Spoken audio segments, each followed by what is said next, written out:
Keluargaku bangkrut dalam semalam. Mantan tunanganku melemparkan cincin pertunangan tepat ke wajahku, lalu menggandeng lengan wanita lain. Di tengah jalan buntu, aku memejamkan mata, menandatangani selembar kertas pendaftaran pernikahan dengan seorang pengemudi ojek online ojol yang melarat demi mendapatkan 200 juta rupiah untuk menyelamatkan ayahku yang sedang meregang nyawa di rumah sakit.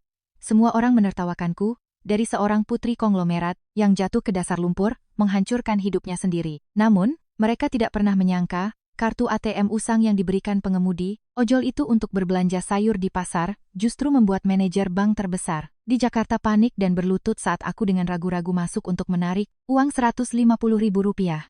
Sebenarnya, pria yang setiap hari memakai jaket ojol, pudar, helm murah yang membawaku pergi bekerja, siapa dia? Malam itu, hujan deras mengguyur seluruh sudut langit Jakarta. Aku menyeret kaki, telanjangku di atas aspal jalanan yang sedingin es. Gaun sutra mahal yang basah, kuyup menempel di kulitku, robek di sana-sini karena aku berkali-kali terjatuh. 2 jam yang lalu, rumah mewah keluargaku disita. Ayahku, pria yang bangga, sepanjang hidupnya, terkena serangan jantung dan jatuh pingsan tepat di depan pintu rumah setelah mendengar kabar bahwa direktur keuangan membawa kabur seluruh uang pinjaman dan menghilang. Keluarga Larasati yang terhormat, pemilik rantai pasokan bahan bangunan terbesar di Pulau Jawa, runtuh hanya dalam semalam. Aku berlari mencari Radit. Dia adalah teman masa kecilku, tunanganku yang rencananya akan menikahiku bulan depan. Aku mengira di saat paling putus asa, dia akan menjadi pelampung penyelamat terakhirku, tapi tidak. Ketika aku berlutut di depan gerbang rumah mewah keluarga Kusuma, bersujud memohon padanya untuk meminjamkan 200 juta demi biaya operasi ayahku, gerbang besi yang dingin itu terbuka. Radit melangkah keluar tanpa payung, dengan senyum di bibirnya yang tak akan pernah kulupakan seumur hidupku. Dia melemparkan cincin berlian yang selalu kujaga dengan hati-hati ke dalam genangan, air berlumpur di bawah kakiku. Keluarga Larasati sudah hancur, Anin. Kau pikir seseorang yang menanggung utang ratusan miliar sepertimu sekarang masih pantas melangkah ke rumahku? Ambil cincin ini, jual sana untuk mengurus pemakaman ayahmu. Jangan pernah menampakkan wajahmu di sini lagi. Calon istriku tidak suka bau kemiskinan di tubuhmu. Setelah berkata demikian, dia merangkul Fanya sahabat karibku sendiri lalu, berbalik masuk ke dalam rumah. Gerbang besi tertutup rapat. Aku terduduk di genangan air, tak mampu menangis. Air hujan bercampur dengan rasa darah amis di mulutku saat aku menggigit bibirku sendiri. Duniaku benar-benar hancur. Tidak ada uang, tidak ada rumah. Teman-teman berpaling, ponsel dimatikan. Dokter menelepon untuk memberitahu bahwa jika sebelum jam 6 pagi besok tidak ada uang muka, ayahku akan dikeluarkan dari ruang ICU. Aku menyeret langkahku kembali ke gerbang RSUP Nasional Dr. Cipto Mangunkusumo, RSCM, pada pukul 2 pagi. Tubuhku gemetar hebat karena kedinginan dan kelaparan. Aku duduk meringkuk di bawah teras sebuah apotek yang sudah tutup, menatap ambulans yang keluar masuk. Di kepalaku saat itu hanya berputar satu pikiran, gila, jual darah, jual ginjal, atau bahkan jual diri.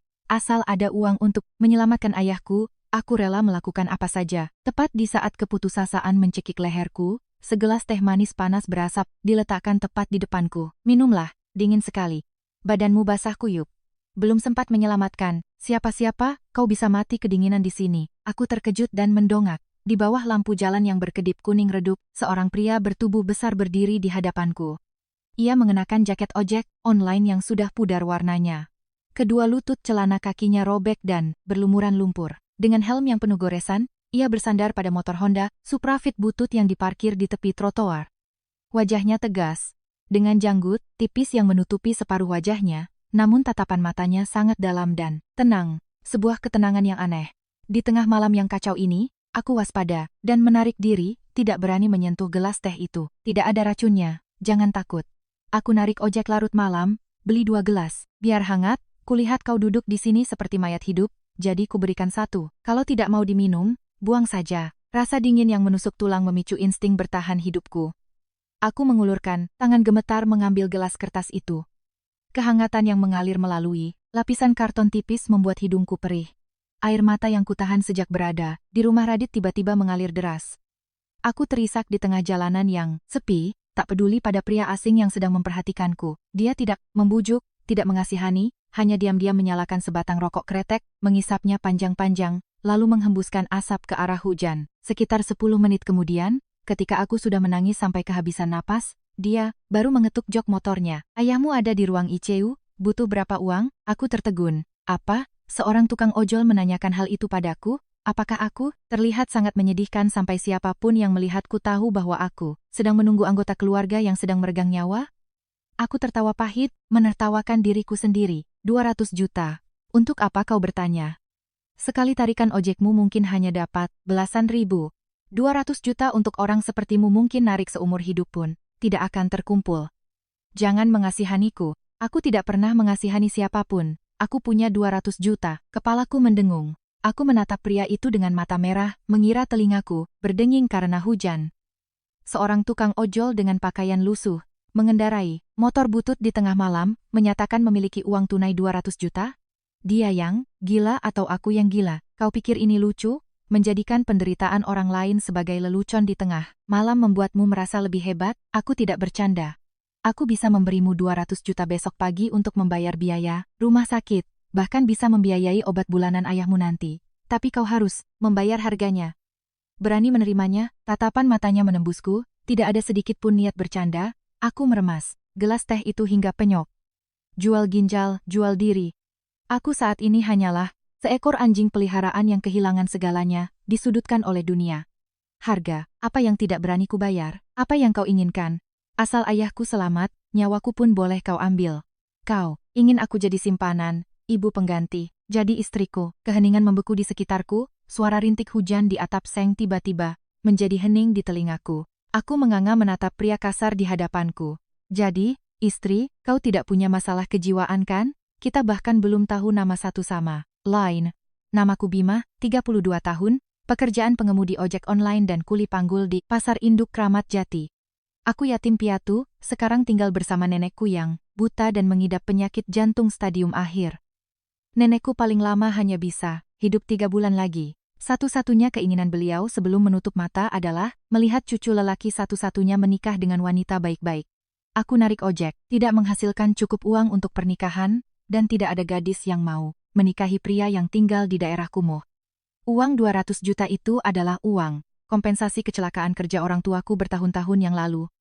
Niatnya untuk beli tanah, tapi menggunakannya untuk membeli istri demi membuat nenekku pergi. Dengan tenang, kurasa sepadan. Dia berbicara panjang lebar, nadanya datar tanpa emosi, seolah sedang menegosiasikan pembelian barang di pasar. Aku menatap penampilannya yang kasar, lalu teringat pada lembar tagihan rumah sakit di saku bajuku yang basah. 200 juta. Radit, pria yang tumbuh bersamaku, menggunakan uang sekecil itu untuk menghinaku. Sedangkan pria asing ini rela menukarkan seluruh hartanya demi bakti kepada neneknya. Aku adalah putri keluarga Larasati yang baru bangkrut dan terjerat utang. Rentenir akan mencincang siapa saja yang berhubungan denganku. Kau tidak takut mencari gara-gara? Aku hanya gembel. Orang melarat tidak takut apa-apa. Kalau preman datang, menagih utang, apa yang bisa mereka ambil dari kamar kontrakanku yang ukurannya cuma 10 meter persegi dan reyot? Paling banter nyawaku ini, kau tidak perlu khawatir.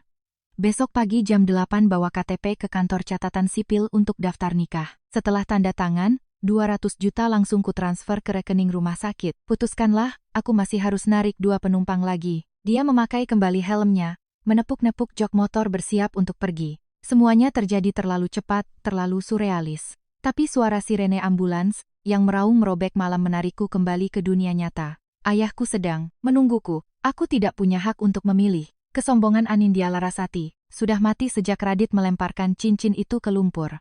Berhenti. Aku setuju. Besok jam 8 pagi di kantor catatan sipil mana? Kecamatan Jatinegara, Jakarta Timur. Ingat, berpakaianlah yang rapi sedikit. Setelah foto buku nikah, aku harus membawamu pulang menemui nenek. Jangan menangis sampai matamu bengkak begitu.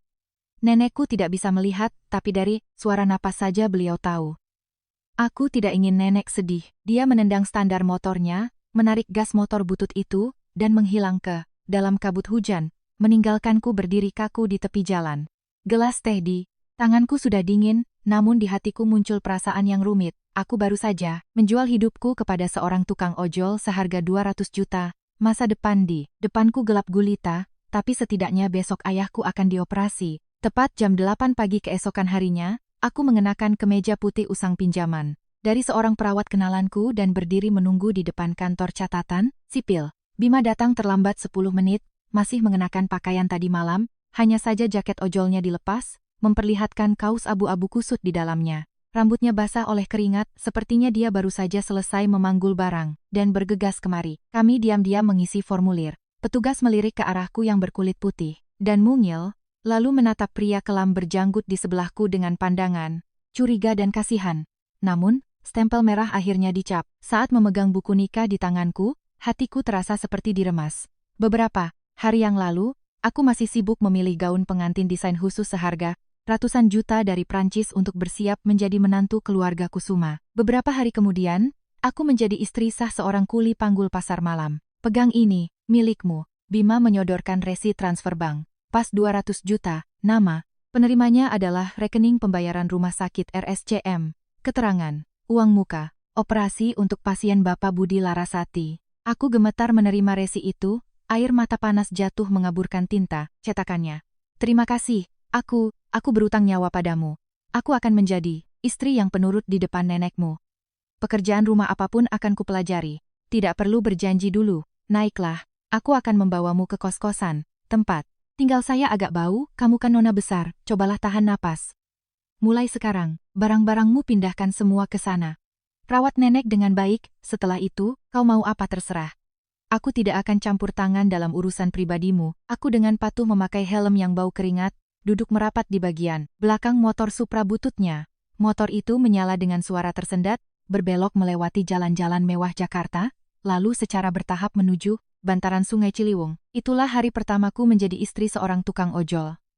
Sebuah pernikahan, transaksional tanpa cinta, tanpa cincin kawin, tanpa sedikit pun senyuman. Saat duduk di atas motor yang berguncang itu, aku berpikir hidupku mulai sekarang akan terkubur di ganggang gelap yang penuh sampah, menghitung setiap sen. Rejahan. Aku sama sekali tidak tahu bahwa pria yang sedang membungkuk menyetir motor di depanku, yang mengenakan kaos murahan dengan bahu robek itu, sebenarnya adalah teror terbesar bagi kaum elit ekonomi di seluruh Jawa. Dan tragedi hancurnya, keluargaku hanyalah awal dari sebuah permainan kekuasaan yang kejam di mana dia akan membalikan keadaan sepenuhnya.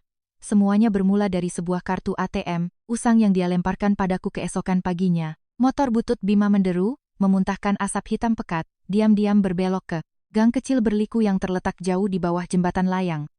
Jalannya berlumpur dan lengket, bercampur dengan air limbah hitam yang mengeluarkan bau busuk khas daerah kumuh bantaran sungai. Atap-atap seng berkarat berjejalan, berdekatan, ditambal dengan berbagai plastik dan terpal robek. Aku, Anindya Larasati, nona muda yang selama 24 tahun hidup dalam kemewahan, yang setiap keluar rumah selalu dibukakan pintu mobil oleh sopir, tidak pernah membayangkan bahwa di tengah megahnya ibu kota terdapat sudut gelap dan menyesakkan seperti ini.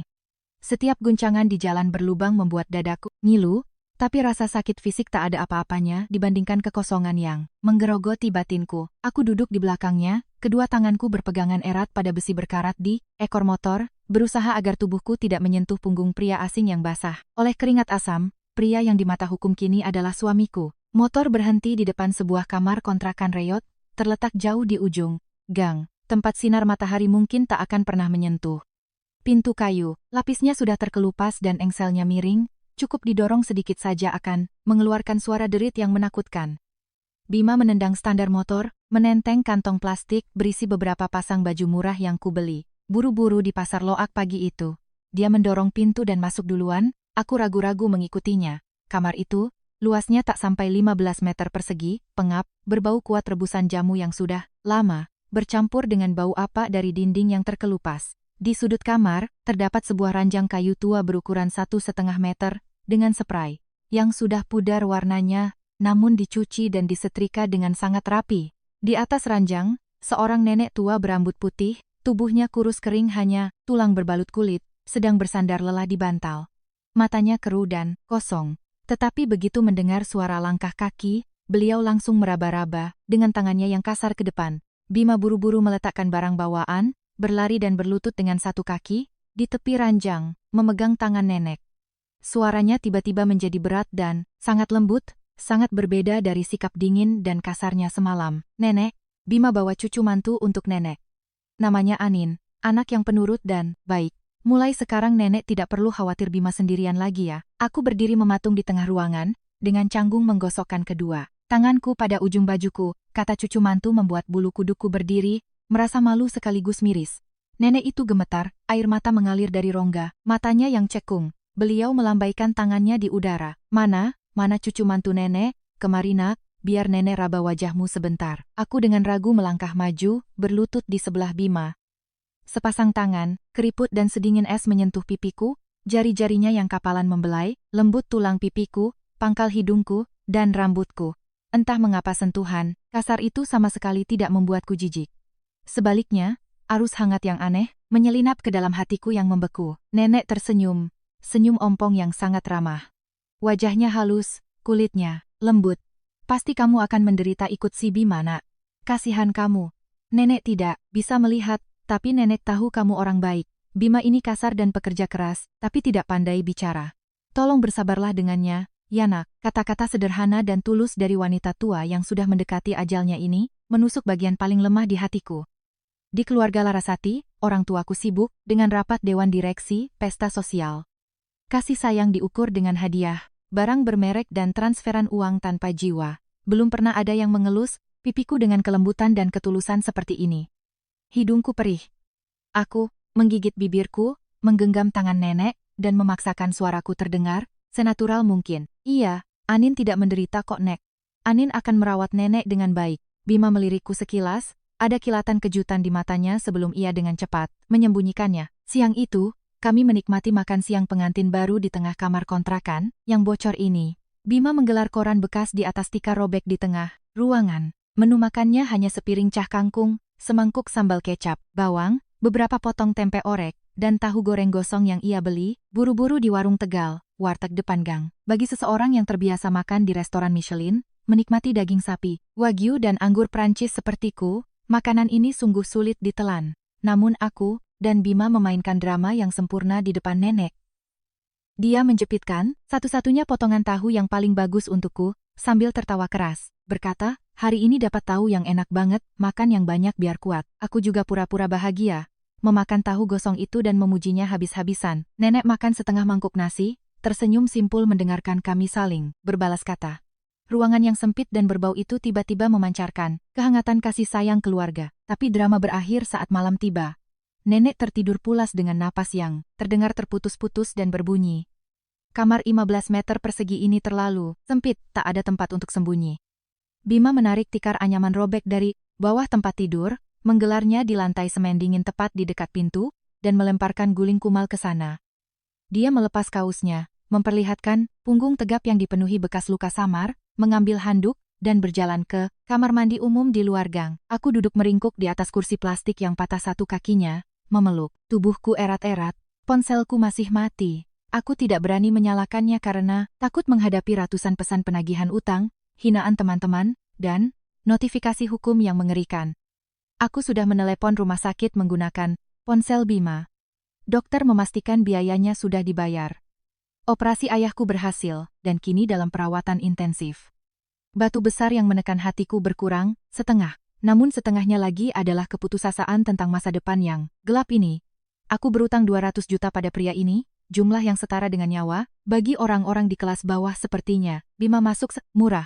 Dia melempariku selimut tipis. Suaranya terdengar datar dan kasar dalam kegelapan yang hanya diterangi cahaya lampu jalan dari celah jendela. Tidurlah di ranjang temani nenek. Aku tidur di lantai.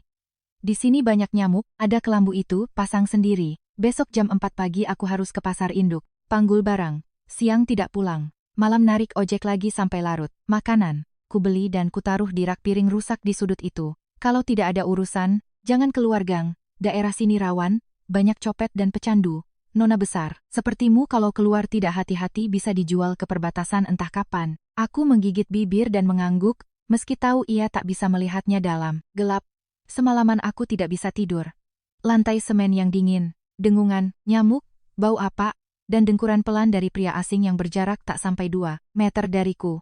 Semuanya mengingatkanku pada kenyataan kejam. Anindya Larasati, yang sombong telah mati, sekarang yang tersisa hanyalah boneka istri dari seorang ojol kawasan kumuh. Keesokan paginya saat aku terbangun, Bima sudah pergi entah sejak kapan. Kamar itu sepi, hanya terdengar suara batuk nenek. Aku melipat selimut dan saat turun dari ranjang, kulihat di atas meja plastik kaki patah, ada sebuah kartu ATM berwarna hitam yang pinggirannya sudah terkelupas. Di sebelahnya ada kertas yang dirobek buru-buru dari buku tulis anak sekolah dengan tulisan cakar ayam.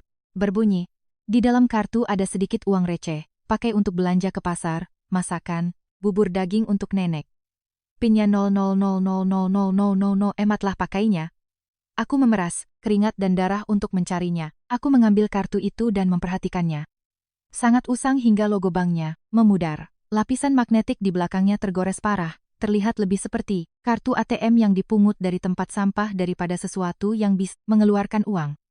Aku tersenyum kecut, berpikir dalam hati bahwa kuli panggul ini sengaja meninggalkan beberapa ratus ribu untukku berbelanja. Namun aku tidak tahu, kartu usang dan kotor yang jatuh dari tangan pengemudi ojol melarat itu akan segera menciptakan guncangan hebat di cabang bank terbesar di pusat ibu kota. Sekitar jam 9 pagi, nenek batuk parah. Setiap suara batuk seolah merobek dada, kurusnya, mengeluarkan dahak kental bercampur darah segar. Aku panik, mengusap punggungnya dan memberinya air hangat, tapi kondisinya tidak membaik. Nenek, dengan suara lemah menyuruhku mencari kotak obat asma impor di laci, satu-satunya obat yang bisa membantunya menahan kontraksi bronkial. Aku mengaduk-aduk laci, dan benar saja menemukan sebuah kotak kertas yang penyok. Obat jenis ini dulu juga dipakai oleh ayahku, harga pasarannya sekitar 120.000 per strip. Aku meraba saku celanaku yang kosong, sisa uang tunai. Terakhirku sudah habis untuk membeli baju bekas kemarin. Mataku tertuju pada kartu ATM tergores di atas meja. Bima menyuruhku memakainya untuk belanja. Berarti pasti masih ada beberapa ratus ribu di dalamnya. Aku meminta nenek berbaring tenang, mengunci pintu kamar rapat-rapat, lalu memakai topi kaping usang pinjaman dari tetangga, berlari menyusuri jalan besar. Di kawasan kumuh ini tidak ada mesin ATM. Untuk menarik uang, aku harus berjalan kaki hampir 3 kilometer ke jalan raya, tempat cabang utama Bank X berada. Ini adalah bank komersial papan atas, tempat melayani orang kaya, pengusaha, dan transaksi korporat. Dulu saat masih menjadi nona besar Larasati, aku selalu dipersilakan masuk ke ruang VIP untuk minum teh ginseng. Sementara manajer cabang akan keluar membungkuk menyelesaikannya untukku. Tapi hari ini aku melangkah melewati pintu kaca otomatis dengan penampilan yang sangat menyedihkan. Kemeja kebesaran yang menguning di ketiaknya, celana kain dengan ujung digulung, memakai sandal jepit swallow yang menipis, topi caping di kepala, memancarkan bau lumpur dan jamur kawasan kumuh. Begitu aku masuk, embusan AC dingin menerpa wajahku, namun bersamaan dengan itu puluhan tatapan jijik dan merendahkan dari orang-orang sekitar tertuju padaku. Satpam berseragam, rapi mengerutkan kening dan hendak menghentikanku, tapi aku sudah menyelinap, cepat mengambil nomor antrean. Ruang transaksi berlapis marmer berkilau, tercium aroma minyak atsiri serai yang mewah. Aku menggenggam erat kartu bank usang di tanganku yang berkeringat, dingin. Aku sangat butuh uang 120.000 untuk membeli obat darurat nenek. Aku tidak punya hak untuk gengsi. Saat giliranku, aku melangkah ke loket nomor 3. Pegawai bank itu berdandan tebal, mengenakan seragam kebaya sutra merah.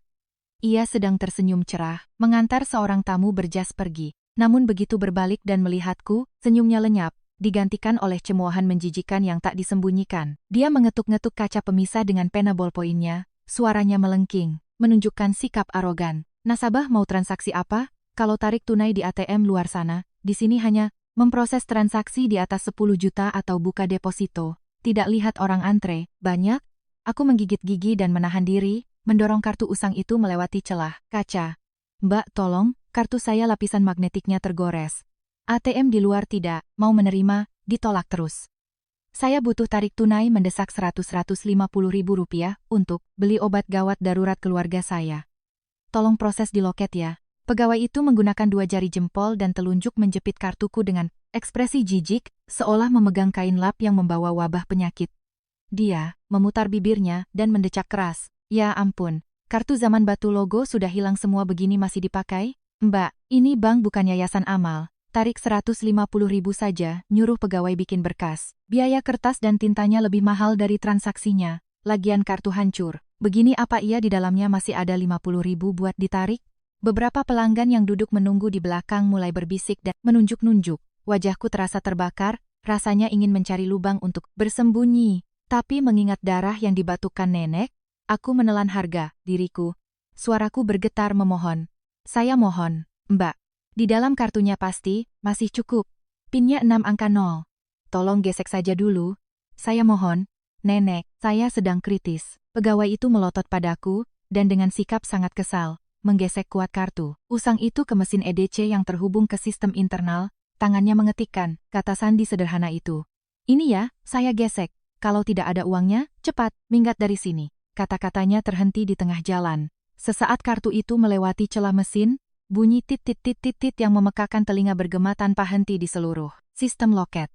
Layar komputer di depan pegawai itu tiba-tiba berkedip dengan cahaya merah menyala. Aku yang berdiri di luar tidak bisa melihat layarnya. Tapi, aku melihat wajah pegawai yang tadinya merendahkan itu, dalam waktu kurang dari 3 detik berubah pucat pasi seperti mayat. Matanya yang dilapisi maskara, tebal terbelalak, mulutnya menganga, seluruh tubuhnya gemetar hebat. Dia mundur, ke belakang, tersandung kursi putar, nyaris jatuh, mulutnya tergagap tanpa suara. Black card, infinity, tanpa batas. Aku tertegun tak mengerti apa yang terjadi. Suara alarm internal berbunyi bip, bip, bip terus-menerus. Itu bukan alarm perampokan, melainkan alarm bahwa ada transaksi dari kelompok nasabah super VIP tingkat rahasia negara. Kurang dari 20 detik kemudian, dari ruang kaca paling mewah di lantai 2, manajer cabang seorang pria parubaya berperut buncit, mengenakan setelan jas mahal berlari tergopoh-gopoh turun dari tangga. Saking paniknya, sebelah sepatu, kulitnya sampai terlepas. Keringat membasahi tubuhnya seperti mandi, wajahnya menunjukkan kengerian luar biasa. Dia menyingkirkan pegawai yang membeku itu ke samping, menatap tajam pada layar komputer yang menampilkan data dari kartu usang tersebut. Lalu, di depan puluhan pasang mata pegawai dan nasabah yang terkejut, manajer cabang yang berkuasa itu pria yang dulu pernah memaksa ayahku membuat janji seminggu sebelumnya untuk bisa bertemu dengannya, bergegas keluar dari balik loket. Dia berdiri tepat di hadapanku, seorang gadis melarat dengan topi kaping dan sandal jepit. Kemudian, dia membungkukkan badannya 90 derajat, kepalanya nyaris menyentuh lantai. Seluruh tubuh gemuknya gemetar hebat seperti katak bertemu ular. Suaranya pecah karena ketakutan. Hormat kami, nasabah yang terhormat. Nyonya besar yang terhormat. Pegawai bodoh ini matanya buta tak mengenali permata, telah menyinggung nyonya. Mohon nyonya berbesar hati, beribu ampun, mohon nyonya, jangan batalkan kartu ini. Nyonya ingin menarik berapa? Bank kami saat ini memiliki uang tunai 5 miliar di brankas. Jika nyonya butuh lebih, saya segera menelepon mobil lapis baja untuk membawa uang dari pusat dalam waktu 15 menit. Silakan nyonya naik ke ruang presidensial di lantai 3 untuk menikmati teh. Seluruh ruang transaksi menjadi sunyi senyap, sampai-sampai suara jarum jatuh pun bisa terdengar. Pegawai yang tadi memarahiku kakinya lemas, berlutut di lantai granit, air matanya berlinang, kedua tangannya terus-menerus memohon ampun. Nasabah di sekitar berdiri dengan mulut menganga, mengucek mata tak percaya pada pemandangan tak masuk akal di depan mereka. Seorang manajer arogan bersujud di depan wanita kampung yang kompang camping. Aku berdiri mematung. 5 miliar, mobil lapis baja, ruang presidensial, kepalaku berputar seperti dilemparkan ke dalam pusaran air.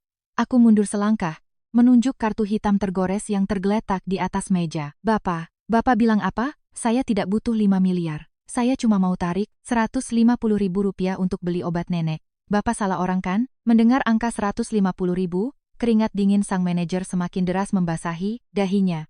Dia mengira aku sengaja menghinanya atas pelayanan buruk bank tersebut. Dia segera mengambil kartu itu, menggunakan sapu tangan sutra mahalnya untuk mengelapnya dengan hati-hati, lalu mengeluarkan dompet pribadinya sendiri. Dikeluarkannya 5 lembar uang 100.000 baru dan diselipkannya ke tanganku. Dengan kedua tangannya, suaranya terisak. Tentu tidak salah, nyonya, sungguh tidak salah. Kartu Supreme Black Card ini di seluruh Indonesia hanya dicetak 5 buah. Tidak ada limit batasannya. Kartu ini bisa membeli seluruh cabang bank ini hanya dengan 1 klik.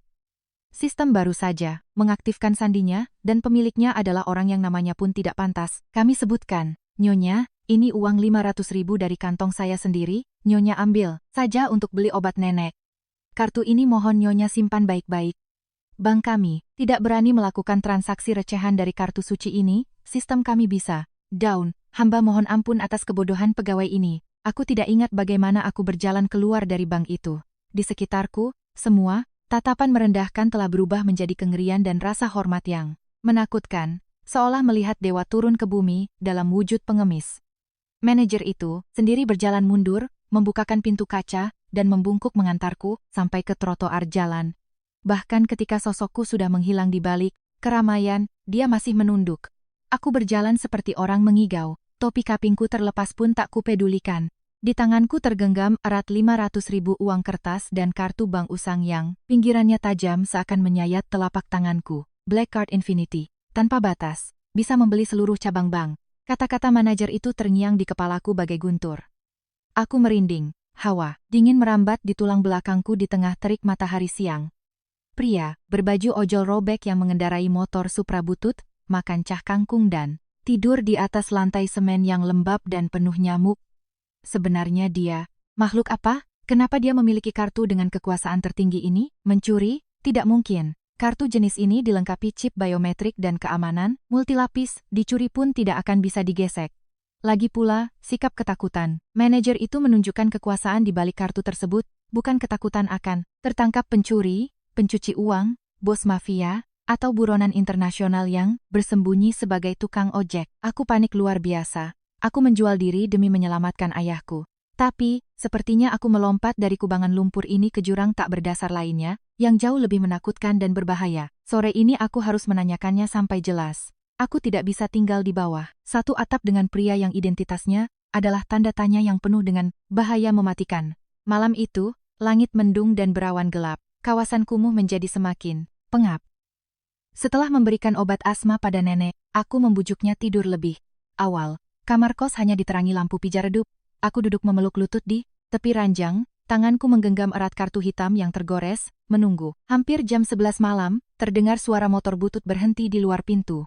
Bima mendorong pintu masuk, pakaiannya basah oleh keringat bercampur bau asap jalanan. Dia terlihat lesu dan kelelahan, seperti orang yang kehabisan tenaga setelah belasan jam memanggul semen. Melihatku masih bangun, dia mengerutkan kening dan hendak membuka baju untuk mandi. Aku segera berdiri dan melemparkan kartu bank itu ke atas meja plastik yang kakinya patah. Suara plastik berbenturan terdengar kering. Jelaskan padaku, apa ini? Kenapa kau, seorang tukang ojol, punya kartu Black Card Infinity tanpa batas? Tadi pagi manajer bank berlutut di depanku karena ini. Sebenarnya kau ini siapa? Penjahat pencuci uang atau gembong narkoba yang sedang buron? Uang 200 juta yang kau berikan kemarin itu uang darah siapa? Mata Bima meredup. Dalam sepersekian detik, aku bersumpah aku melihat kilatan tajam seperti pisau cukur melintas di matanya yang dalam. Sebuah aura penindas, kejam, dan sangat menakutkan tiba-tiba memancar memenuhi ruangan kecil itu, membuatku tanpa sadar mundur selangkah, tulang punggungku mendingin. Namun dengan sangat cepat, hanya dalam sekejap mata, cangkang seorang ojol yang melarat kembali menyelimutinya. Bima menggaruk-garuk kepalanya, memungut kartu itu, dan tersenyum canggung senyuman yang kaku. Kau terlalu banyak nonton film aksi, nona besar. Bos mafia mana yang makan kangkung dan tidur di tikar robek seperti ini? Kau pikir dari mana aku dapat kartu ajaib ini? Ini punya bosku. Bosmu?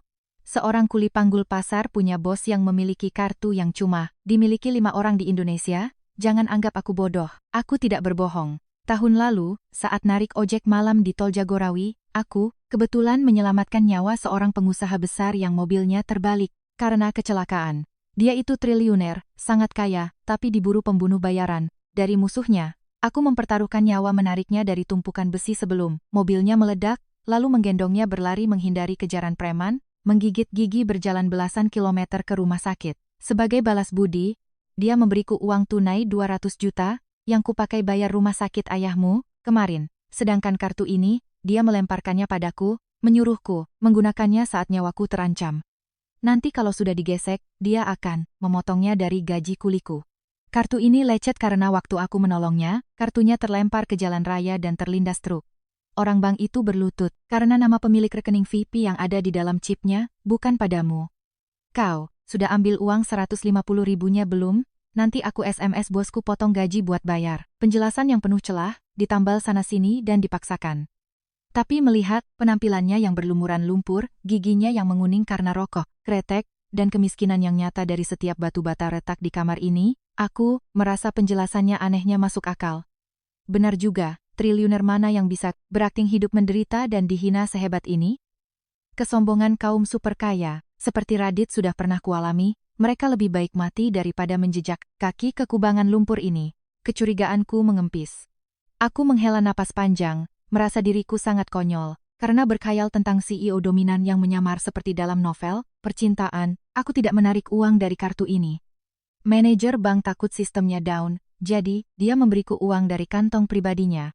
Simpan saja kartu ini, barang milik orang lain jangan sembarangan dipakai, nanti bisa bawa petaka. Mulai besok aku akan ke pasar malam bantu jual pakaian. Aku harus cari uang sendiri untuk merawat nenek dan mencicil utang 200 juta padamu. Aku tidak mau numpang hidup, terserah kau saja. Pasar malam itu keras, jaga baik-baik uang daganganmu. Aku mau mandi, badanku kotor sekali. Bima berbalik, punggung kekarnya menghilang di balik tirai kain tipis area kamar mandi. Aku tidak tahu bahwa saat dia berbalik, sudut bibirnya terangkat, membentuk senyum tipis, senyuman penuh perhitungan dan kekuasaan gelap yang tak akan pernah bisa dipahami oleh gadis polos berusia 24 tahun sepertiku sampai nanti. Hari-hari berikutnya, aku memulai kehidupan sebagai pekerja kasar sungguhan.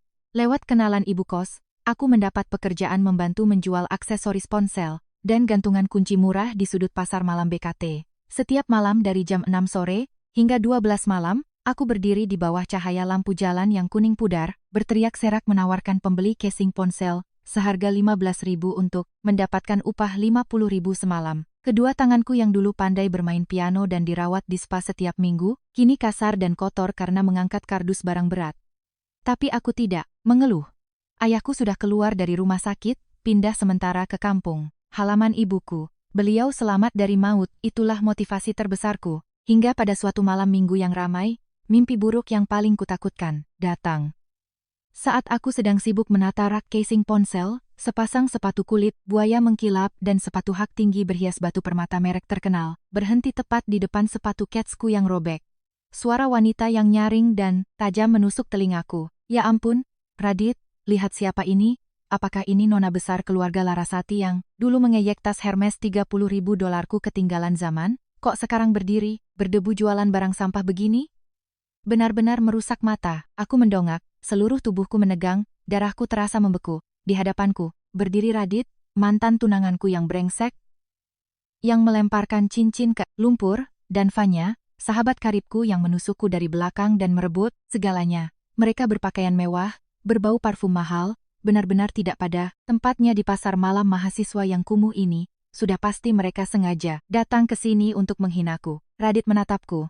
Pandangannya menyapu pakaian kausku yang lusuh, rambutku yang berantakan karena keringat, lalu bibirnya melengkung membentuk senyum sangat meremehkan. Anin, kudengar kau sangat putus asa sampai menjual diri pada tukang ojol miskin, entah dari mana. Kenapa? Apa si ojol itu ban motornya sudah botak sampai tidak sanggup menghidupimu, makanya kau harus mengais recehan di sini, kasihan sekali. Fanya sayang, kamu suka gantungan kunci yang mana? Biar aku beli, anggap saja, sedekah buat pengemis. Fanya menutup mulutnya dan tertawa terbahak-bahak. Dia mengangkat gantungan, kunci bentuk boneka beruang, pura-pura melihatnya, lalu tiba-tiba melepaskannya. Gantungan kunci itu jatuh tepat ke genangan air kotor di tanah. Aduh, tanganku licin. Barang murahan memang susah dipegang. Yah, sampah memang, harus kembali ke tempat asalnya. Sambil berkata begitu, Fanya sengaja menginjak gantungan kunci itu dengan tumit hak tingginya, menggilingnya ke lumpur dan membuat kotor alas terpal daganganku. Kesabaranku habis, rasa hina dan amarah yang tertahan meledak. Aku bangkit, berdiri, menyambar kemoceng bulu ayam, berniat menampar wajah pasangan anjing itu. Tapi sebelum sempat memukul, sebuah tangan kasar dan berotot tiba-tiba menjulur dari belakangku, mencengkeram erat pergelangan tangan Fanya yang sedang menunjuk-nunjuk. Cengkeraman itu begitu kuat hingga Fanya menjerit kesakitan. Bima muncul entah dari mana. Ia masih mengenakan jaket ojolnya yang kotor, dengan helm yang menutupi separuh wajahnya. Ia berdiri tegap seperti gunung yang menghalangi di depanku.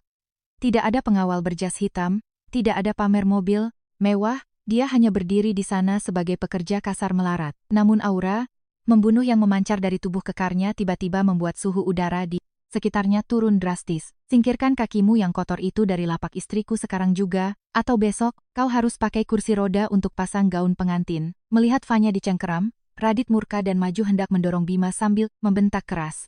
Bocah bau kencur.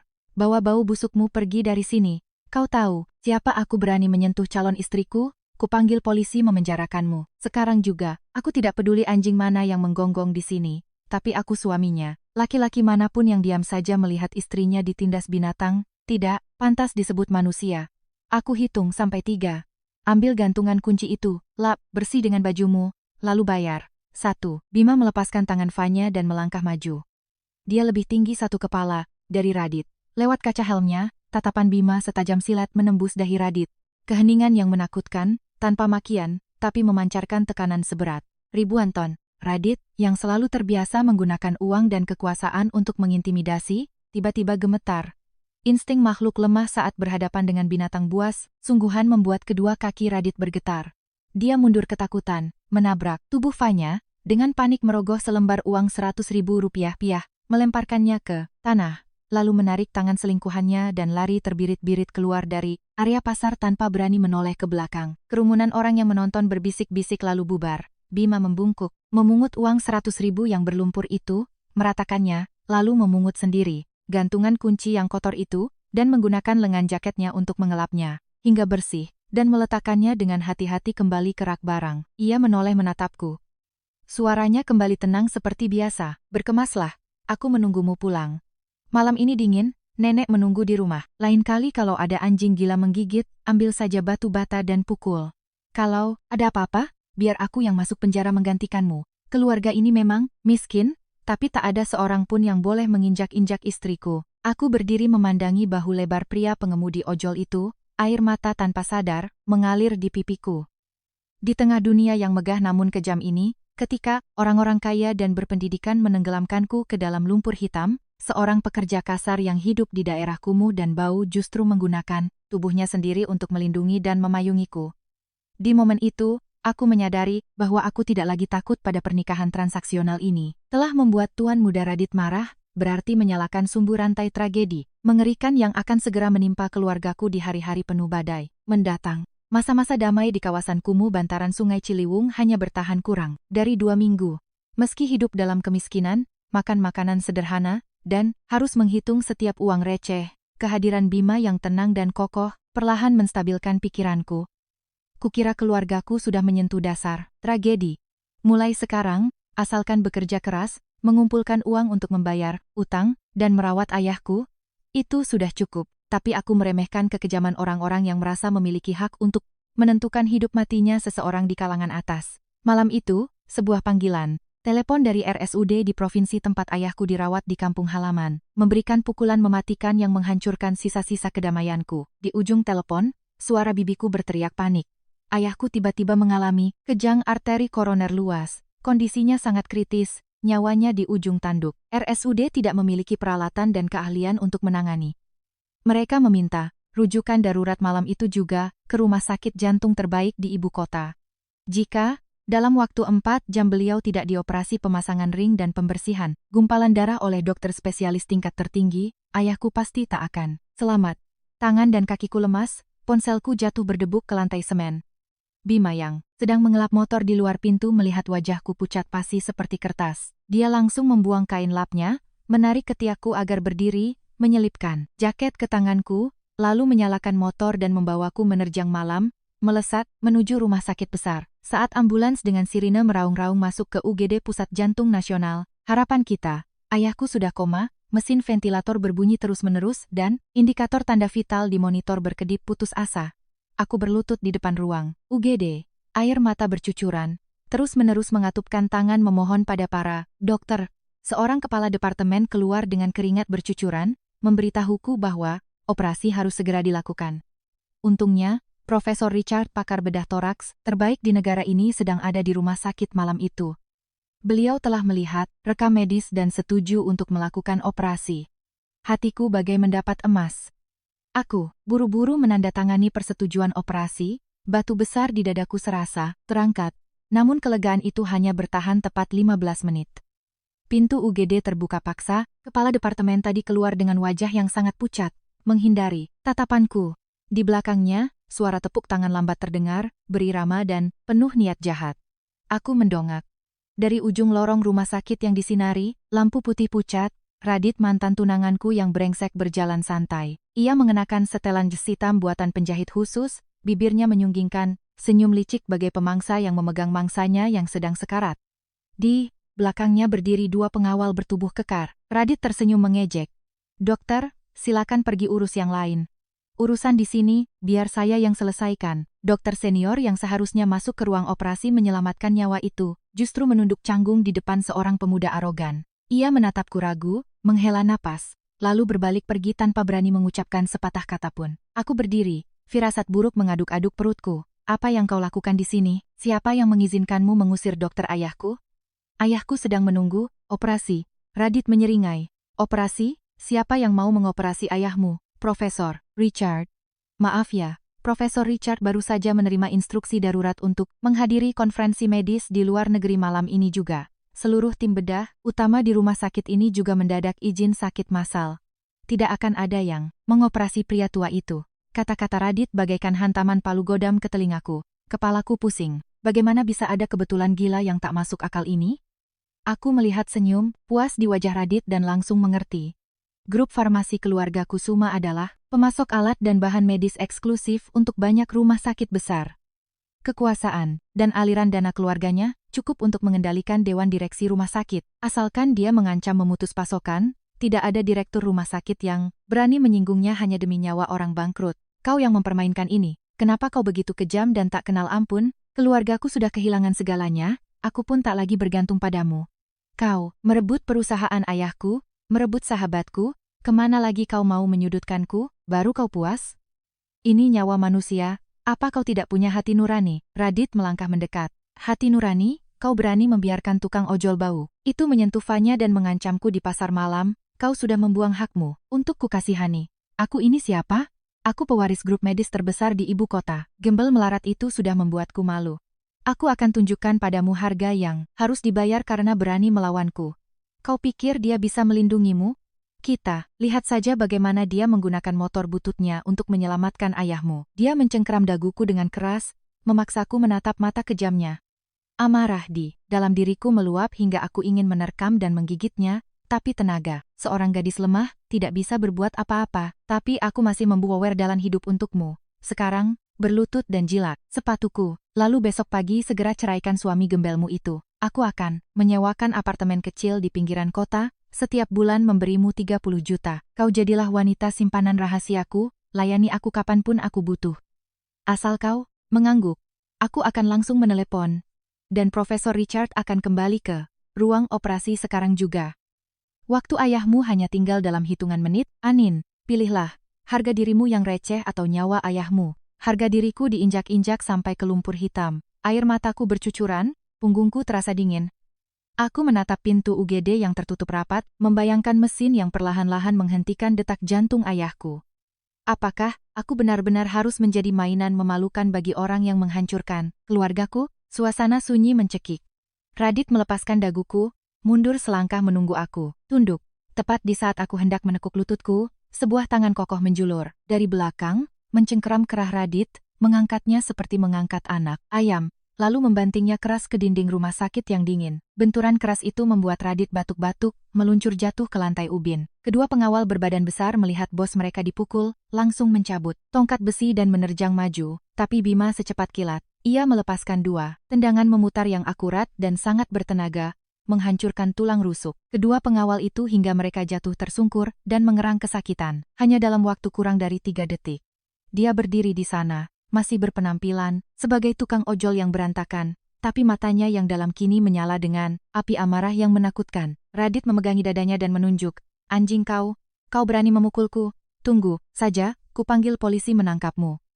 Ayah dan anak ini malam ini akan mati kering di sini. Tidak ada satupun dokter yang berani memegang pisau bedah untuk keluarganya. Kalau kau hebat, pakai saja pisau dagingmu untuk menyelamatkannya. Aku tidak butuh dokter di rumah sakit kecil ini. Dan nyawamu kutitipkan dulu di lehermu selama beberapa hari. Enyah dari pandanganku sebelum kupatahkan lehermu dan kubuang ke tong sampah medis. Pergi, Bima membentak dengan keras. Suaranya tidak terlalu besar, tapi tekanan yang keluar dari dadanya membuat Radit ketakutan setengah mati hingga wajahnya pucat. Pasi. Ia merangkak bangun, menendang kedua pengawalnya untuk lari, pontang-panting menuju lift. Lorong rumah sakit kembali sunyi menakutkan. Aku terduduk di lantai, menutupi wajahku dengan kedua tangan dan menangis sejadi-jadinya. Bima telah mengusir Radit, tapi bagaimana dengan ayahku? Tidak ada dokter, tidak ada tim bedah. Keberanian Bima hanyalah belenggu yang mempercepat ayahku menuju kematian. Kau mengusirnya, lalu siapa yang akan menyelamatkan ayahku? Operasi, dokter, tidak ada siapa-siapa lagi. Aku harus bagaimana, Mas Bima? Ayahku akan mati. Tenang, tatap mataku. Bima menunduk. kukatakan padamu, kalau ayahmu tidak mati, malaikat maut pun tak punya hak mencoret namanya. Kau tunggu di sini, aku keluar menelepon bosku sebentar, pasti ada jalan. Bima bergegas ke balkon berangin di sudut, mengeluarkan ponsel hitam putih, tombol jadul dan menekan sederet angka. Aku tidak mendengar jelas apa yang dia katakan, hanya melihat punggung lebarnya menyatu dengan kegelapan. Saat ini aku sangat putus asa hingga mati rasa. Meskipun bosnya seorang triliuner, bagaimana bisa mengerahkan tim bedah jantung yang luar biasa di tengah malam begini? Namun fakta membuktikan, pandanganku terhadap dunia terlalu sempit. Kurang dari 20 menit setelah telepon aneh itu, suasana seluruh rumah sakit tiba-tiba berguncang. Dari arah lobi besar, terdengar suara derap langkah kaki bergegas. Pintu lift terbuka, bukan satu, melainkan tim medis berisi hampir 20 orang berseragam putih, bersih, berlari panik menyusuri lorong. Yang memimpin di depan tidak lain adalah Direktur Utama Rumah Sakit Nasional, orang yang biasanya hanya muncul di siaran televisi nasional. Di belakangnya adalah Profesor Richard, pakar bedah jantung top dunia asal Amerika, yang jadwal operasinya kudengar harus dipesan 3 tahun sebelumnya. Bersama mereka adalah seluruh tim anestesi dan resusitasi elit dari seluruh negeri. Mereka berkeringat dingin, tidak memedulikan siapapun, dan langsung menyerbu masuk ke ruang UGD tempat ayahku berbaring. Dokter kepala departemen yang tadi disuap Radit kini berdiri merapat ke dinding, wajahnya biru pucat saat melihat Direktur Utama rumah sakit mendorong sendiri, berangkar pasien. Aku berdiri mematung, kakiku lemas. Hal gila apa yang sedang terjadi? Kehadiran tim ini seperti dewa yang turun ke bumi. Jangan-jangan Radit, bahkan jika seluruh keluarga besarnya digabung, tidak punya kualifikasi untuk membawakan tas Profesor Richard ini, apalagi mengerahkan beliau ke rumah sakit pada jam 3 pagi. 4 jam berlalu dalam ketegangan ekstrem. Saat lampu ruang operasi berubah menjadi hijau, Profesor Richard keluar, melepas maskernya, dan tersenyum, mengangguk padaku.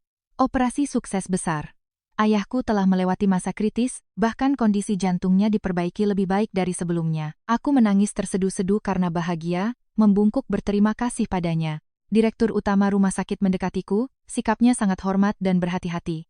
Layaknya pelayan yang rendah hati, persis seperti apa yang dilakukan manajer bank tempo hari. Dia menangkupkan tangan dan berbisik pelan, "Nyonya, tidak perlu sungkan."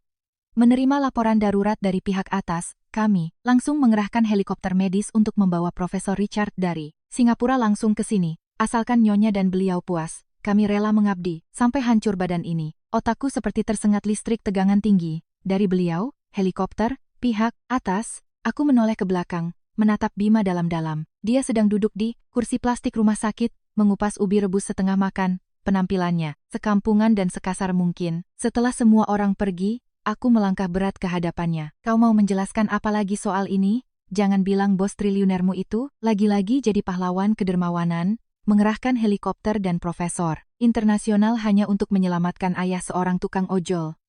"Bima, sebenarnya siapa kau ini? Kebohonganmu mulai retak. Aku bicara jujur tapi kau tidak percaya." "Bosku, dia berutang budi karena aku menyelamatkan nyawanya. Apalagi ayah bosku itu dulu juga meninggal karena serangan jantung. Makanya dia paling benci sama orang yang sok kaya terus memblokir jalan hidup pasien. Pas tadi aku telepon bilang ada bocah tengik berani menghalangi operasi, bosku ngamuk. Jadi dia pakai kekuasaannya buat panggil tim medis internasional untuk ngasih pelajaran. Direktur rumah sakit itu mungkin mengira aku keluarga bos, jadi dia menjilat begitu. Jangan terlalu banyak berpikir. Bosku punya yayasan amal medis ribuan triliun, menyelamatkan nyawa satu orang bagi dia seperti membalikan telapak tangan. Yang penting, ayahmu selamatkan." Lagi-lagi alasan yang terdengar tak masuk akal, namun dibungkusnya dengan sikap cuek yang begitu sempurna. "Yayasan amal, balas budi?" Aku menatap lurus ke dalam, mata Bima yang dalam. Mata itu tidak pernah goyah, tidak pernah menunjukkan ketakutan sedikit pun. Benih kecurigaan di hatiku mulai bertunas. Aku tidak percaya seorang anak yatim piatu yang tinggal di kosan reyot bisa memiliki aura yang mampu menekan tuan muda arogan seperti Radit. Ada kekuatan gelap yang menaungi pria ini. Namun aku tidak membongkarnya. Siapapun dia, malam ini dia adalah dewa penyelamat keluargaku. Aku diam-diam duduk di sebelah Bima, untuk pertama kalinya secara proaktif, menyandarkan kepalaku ke bahunya yang bidang dan berbau keringat. Rasa aman yang mutlak menyebar. Aku meyakinkan diriku sendiri, aku akan menunggu permainan ini, sampai dia sendiri yang menutup tirainya. Setelah insiden di rumah sakit, ayahku dipindahkan ke ruang perawatan intensif. biaya rumah sakit dan obat-obatan setiap hari adalah angka yang sangat besar. Walaupun Bima bilang bosnya sudah mengurus, namun harga diri Nona Larasati tidak mengizinkanku terus-menerus bergantung pada kebaikan bos suami.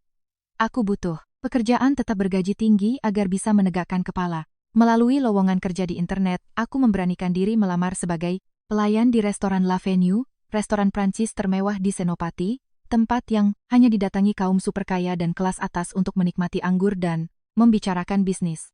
Berkat kemampuanku berbahasa Prancis dengan lancar yang kudapat selama kuliah di luar negeri, ditambah penampilan yang menarik, aku dengan mudah diterima dengan gaji cukup tinggi. Namun, bekerja di tempat megah ini berarti aku harus menunjukkan wajahku di depan hantu-hantu masa laluku, dan hal terburuk terjadi di malam akhir pekan, saat aku bertugas di ruang VIP nomor 1. Saat aku mendorong kereta anggur wine ke dalam, senyum pelayan di bibirku membeku. Ruang VIP itu dipenuhi tawa dan obrolan bising dari sekelompok tuan, muda dan nona besar yang dulu sering menjilatku, saat keluarga Larasati masih berjaya. Kini, melihatku memakai seragam pelayan dengan celemek hitam, mata mereka serempak menyala dengan ejekan yang sakit jiwa. Mereka memanggilku mendekat, dengan sengaja menumpahkan anggur merah mahal ke atas karpet bulu domba, lalu mencipratkan sisa anggur ke celemek putihku.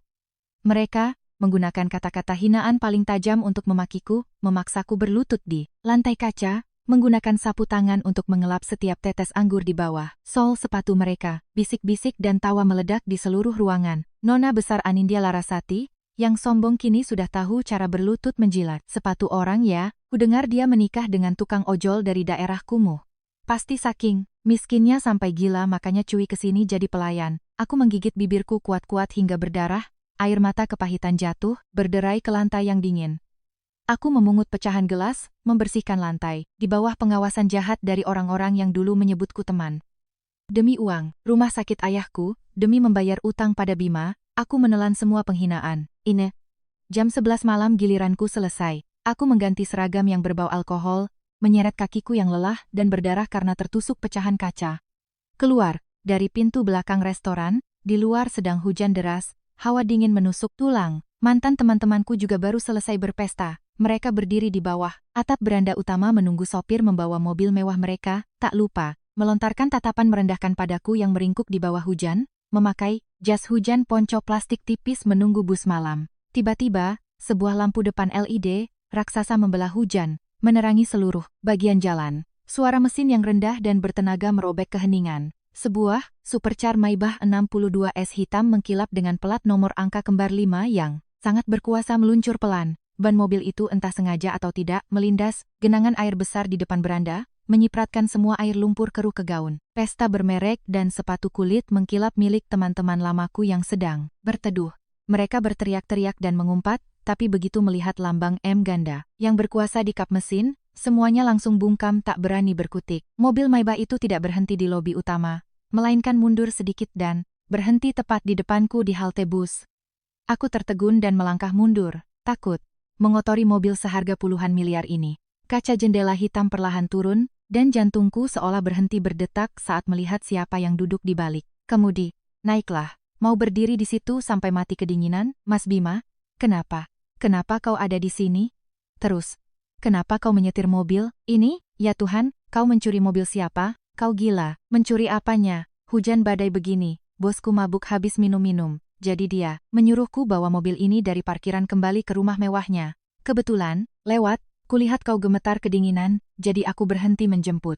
Cepat naik, interior mobil ini dilapisi kulit banteng. Kalau kena hujan rusak, jual aku pun tak akan bisa menggantinya. Anjing-anjing yang menggonggong di restoran tadi, membuatmu menangis? Aku tidak menangis, cuma kelilipan debu. Mas menyetirnya hati-hati, mobil ini mahal banget. Kalau lecet sedikit kau bisa dipenjara seumur hidup buat ganti rugi. Terus, apa bau alkohol di badanku bikin kotor mobil bosmu? Kalau kotor besok kuambil lap. Bosku tidak peduli hal-hal kecil begini. Duduk, diam dan pakai sabuk pengaman. Luka di tanganmu karena pecahan kaca kan? Kalau menangis ya bilang menangis. Aku ini suamimu, bukan orang asing yang harus kau sembunyikan. Besok, restoran ini akan ganti pemilik.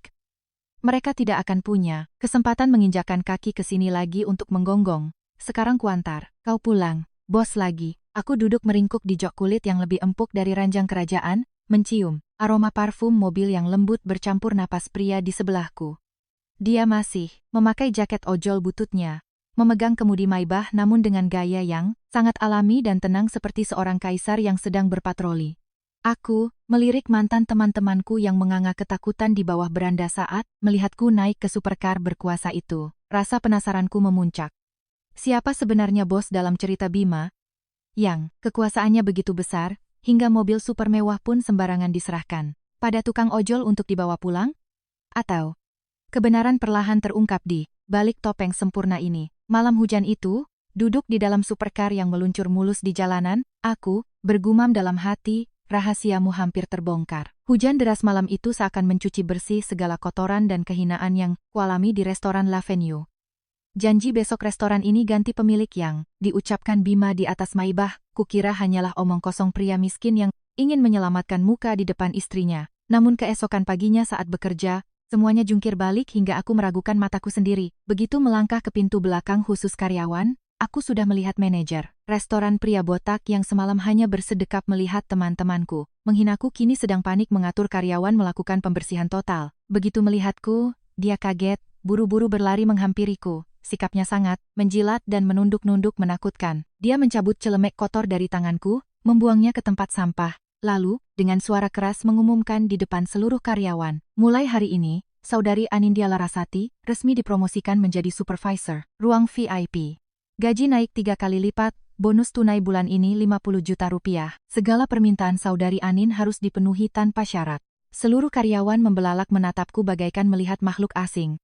Aku berdiri mematung. Supervisor VIP, gaji naik 3 kali lipat, bonus 50 juta, seorang pelayan yang baru bekerja 3 hari tiba-tiba menerima hak istimewa bak ratu. Belum selesai, manajer itu mengumumkan berita mengejutkan lainnya. Seluruh daftar tamu VIP yang semalam menghinaku telah dimasukkan ke dalam blacklist, dilarang selamanya menginjakkan kaki di cabang restoran ini di seluruh Indonesia. Yang paling penting, manajer membocorkan bahwa restoran ini baru saja dibeli secara penuh oleh sebuah grup investasi misterius semalam, dengan harga 3 kali lipat dari valuasi pasar. Di kepalaku, seakan ada puluhan ribu lonceng berbunyi. Kepingan teka-teki yang terpisah mulai menyatu. Kartu Black Card Infinity. Tim medis internasional dengan helikopter jam 3 pagi. Mobil Maybach plat nomor kembar 5. Dan, sekarang, pengambil alihan seluruh restoran mewah hanya dalam semalam demi membalas dendam atas penghinaan seorang pelayan. Semua hak istimewa super nyata ini, tidak ada satupun bos triliuner yang begitu senggang dan dermawan memberikannya pada seorang tukang ojek. Kecuali pengemudi ojol itu, dan sang triliuner misterius adalah orang yang sama. Sepanjang shift hari itu, aku merasa seperti berjalan di atas awan. Sore harinya, manajer menginformasikan ada tamu super VIP membooking seluruh lantai 2 restoran, meminta secara khusus aku yang melayaninya. Jantungku berdebar kencang, aku sudah punya firasat siapa tamu itu. Tepat jam 6 sore, pintu lift terbuka. Tidak ada pengawal berisik, tidak ada sekretaris yang mendampingi. Hanya seorang pria tinggi besar melangkah keluar. Ia mengenakan setelan jas tripis, jas 3 potong, berwarna abu-abu asap, jahitan tangan yang menempel sempurna pada tubuh kekarnya, rambut disisir rapi, dengan gel memperlihatkan dahi tinggi yang angkuh. Jam tangan Patek Philippe, seharga kekayaan satu keluarga berkilau di pergelangan tangannya. Aura rajanya, yang mendominasi membuat udara di sekitarnya seolah membeku. Namun wajah tegas itu, hidung mancung itu, dan terutama, mata yang dalam dan tajam itu, adalah Bima. Meski tanpa janggut tipis yang berantakan, meski tanpa jaket ojol pudar berbau keringat, aku tetap mengenalinya. Dialah pria yang mengendarai Maybach, menjemputku di tengah hujan. Pria yang berbagi selimut di lantai semen dingin di kamar kos bocor selama beberapa minggu terakhir. Tanganku yang memegang buku menu bergetar hebat. Aku berdiri terpaku, nafasku seakan berhenti. Manajer botak di sebelahku ketakutan hingga keringat dingin membasahinya seperti mandi, terus-menerus membungkuk dan tergagap. Seselamat datang, Bapak Direktur Utama. Silakan menikmati hidangan. Bima dengan santai menarik kursi dan duduk di meja utama. Tatapannya bertemu, langsung dengan mataku, dalam dan sulit ditebak. Dia mengetuk-ngetukkan jarinya. Di atas meja kaca, senyum miring yang penuh daya pikat terukir pelan. Di momen itu, aku tahu permainan petak umpet dari sang triliuner yang menyamar sebagai pria miskin ini telah resmi ditutup. Malam itu aku tidak melayani makanan. Bima mengusir semua karyawan dan manajer keluar, menutup rapat pintu ruang VIP. Ruangan luas itu hanya menyisakan kami berdua. diselimuti keheningan yang mencekik. Aku berdiri menghadapnya, kedua tangan meremas ujung celemek seragam, dadaku naik turun karena emosi yang campur. Aduk, kaget, bingung, marah, dan sedikit takut. Pria ini telah menipuku sangat, menyakitkan, memainkan drama yang terlalu sempurna. Untuk apa kau menyembunyikan identitasmu? Untuk mengujiku? Atau untuk menjadikanku boneka dalam permainan orang kaya kalian? Uang 200 juta, kamar kos. Reyot, nenek, semuanya cuma akting. Bima berdiri dan melangkah perlahan mendekatiku. Aroma parfum maskulin dari jas, mahalnya sangat berbeda dari bau keringat asam yang biasa ku kenali setiap malam. Dia mengangkat tangan hendak membelai rambutku, tapi aku langsung mundur, menghindar. Tangannya terhenti di udara, lalu perlahan ditarik kembali. Aku tidak menipumu. Nenek itu nyata. Fakta bahwa aku pernah jadi ojol dan kuli, panggul untuk bertahan hidup 10 tahun lalu juga nyata. Kamar kos itu adalah tempat di mana aku dan nenek saling bergantung hidup melewati hari-hari paling gelap di dasar masyarakat. Aku belum pernah melupakan asal-usulku. Hanya saja, setelah 10 tahun berjuang dan babak belur, kuli panggul masa lalu kini telah mendaki ke puncak kekuasaan. Aku menyembunyikan identitasku karena aku ingin mencari wanita yang rela menikah denganku karena kemanusiaan, karena tanggung jawab, bukan karena harta triliunan yang kumiliki.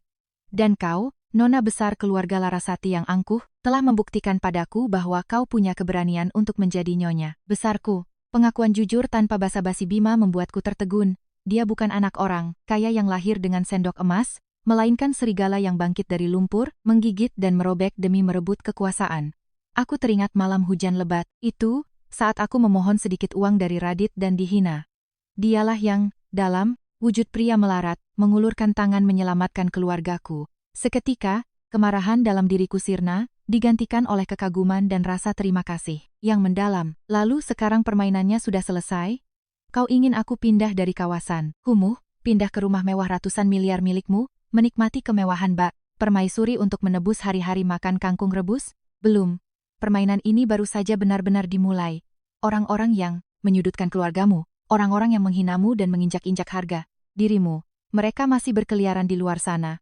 Sudah kubilang, laki-laki mana pun yang diam saja melihat istrinya ditindas, tidak pantas disebut manusia. Apakah kau ingin bersamaku mengambil kembali utang darah dari keluarga Kusuma? Dengan tanganmu sendiri, tawaran Bima ibarat bensin yang dilemparkan ke tumpukan jerami kebencian, yang masih menyala di hatiku. Radit, si pengkhianat yang membuat ayahku hampir mati, di ranjang rumah sakit.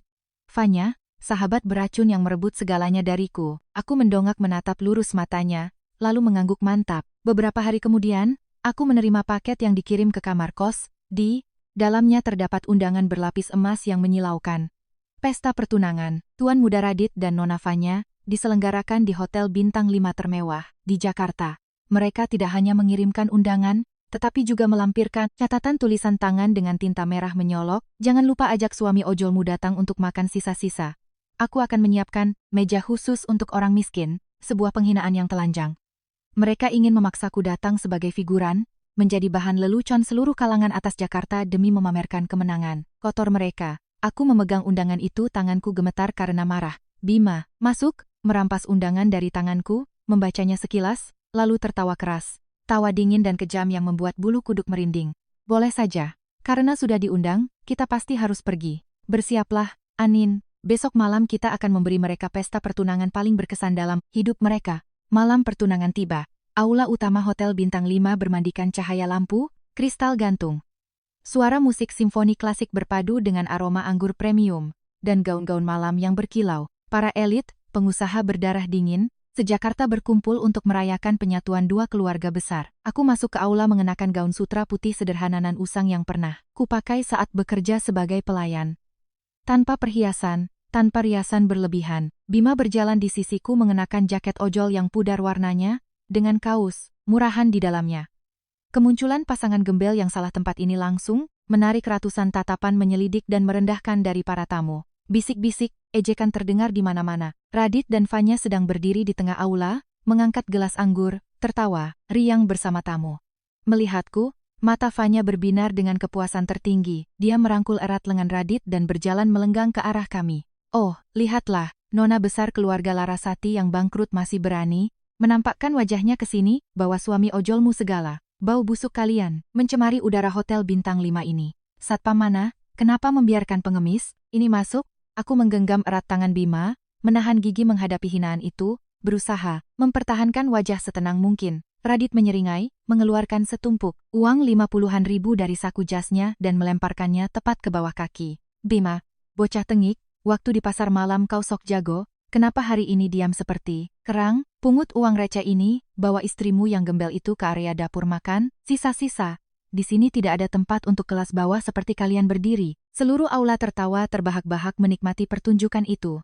Tamu-tamu terhormat ikut memanasi, menggunakan kata-kata paling kejam untuk menghina kami. Penghinaan telah mencapai puncaknya. Fanya maju selangkah, dia sengaja menyiramkan segelas penuh anggur merah langsung ke wajahku. Cairan merah pekat yang dingin menampar wajahku, menetes ke gaun putihku, bernoda seperti darah. Batas kesabaran telah meluap. Aku berniat mengayunkan tangan menampar wajah wanita jalang itu, tapi sekali lagi Bima menghentikanku. Dia tidak marah, tidak membalas. Dia hanya dengan tenang mengambil sapu tangan bersih dari saku jaket, lusuhnya, dengan lembut mengelap noda anggur di wajahku. Matanya menatap dengan lembut, tapi ketika dia menoleh menatap Radit dan Fanya, mata itu telah berubah menjadi lubang hitam yang menelan segala cahaya. Anggur Chateau Lafite Rothschild 1982 disiramkan ke istriku. Kau harus memakai darah seluruh keluargamu untuk membayarnya. Ancaman Bima membuat Radit dan Fanya tertegun sedetik, lalu mereka langsung tertawa terbahak-bahak. Hahaha, orang miskin ini gila, kau pikir kau direktur utama, pengawal, seret, 2 anjing ini dan buang ke jalanan. 4 pengawal berbadan besar berjas hitam menerjang maju. Para tamu mundur, memberi ruang untuk menonton komedi. Tapi tepat saat lengan berotot para pengawal hendak mencengkeram kerah Bima, suara rem mobil yang melengking merobek, keheningan malam, terdengar tepat di depan lobi utama hotel. Bukan hanya satu, melainkan konvoi SUV lapis baja berwarna hitam pekat serempak, berhenti. Pintu-pintu mobil terbuka serentak. Puluhan pria berjas hitam, berkacamata hitam, dengan earpiece di telinga, turun dari mobil. Dengan gaya militer profesional yang dingin dan penuh aura pembunuh. Mereka membentuk 2 barisan, membuat lorong kehormatan yang memanjang dari lobi luar hingga ke tengah aula. Semua suara di aula mati. Pengawal keluarga Kusuma ketakutan dan berhenti. Mendadak, kaki mereka gemetar tak berani bergerak. Dari pintu utama, seorang pria parubaya berjas abu-abu dengan wajah tegas, berjalan masuk.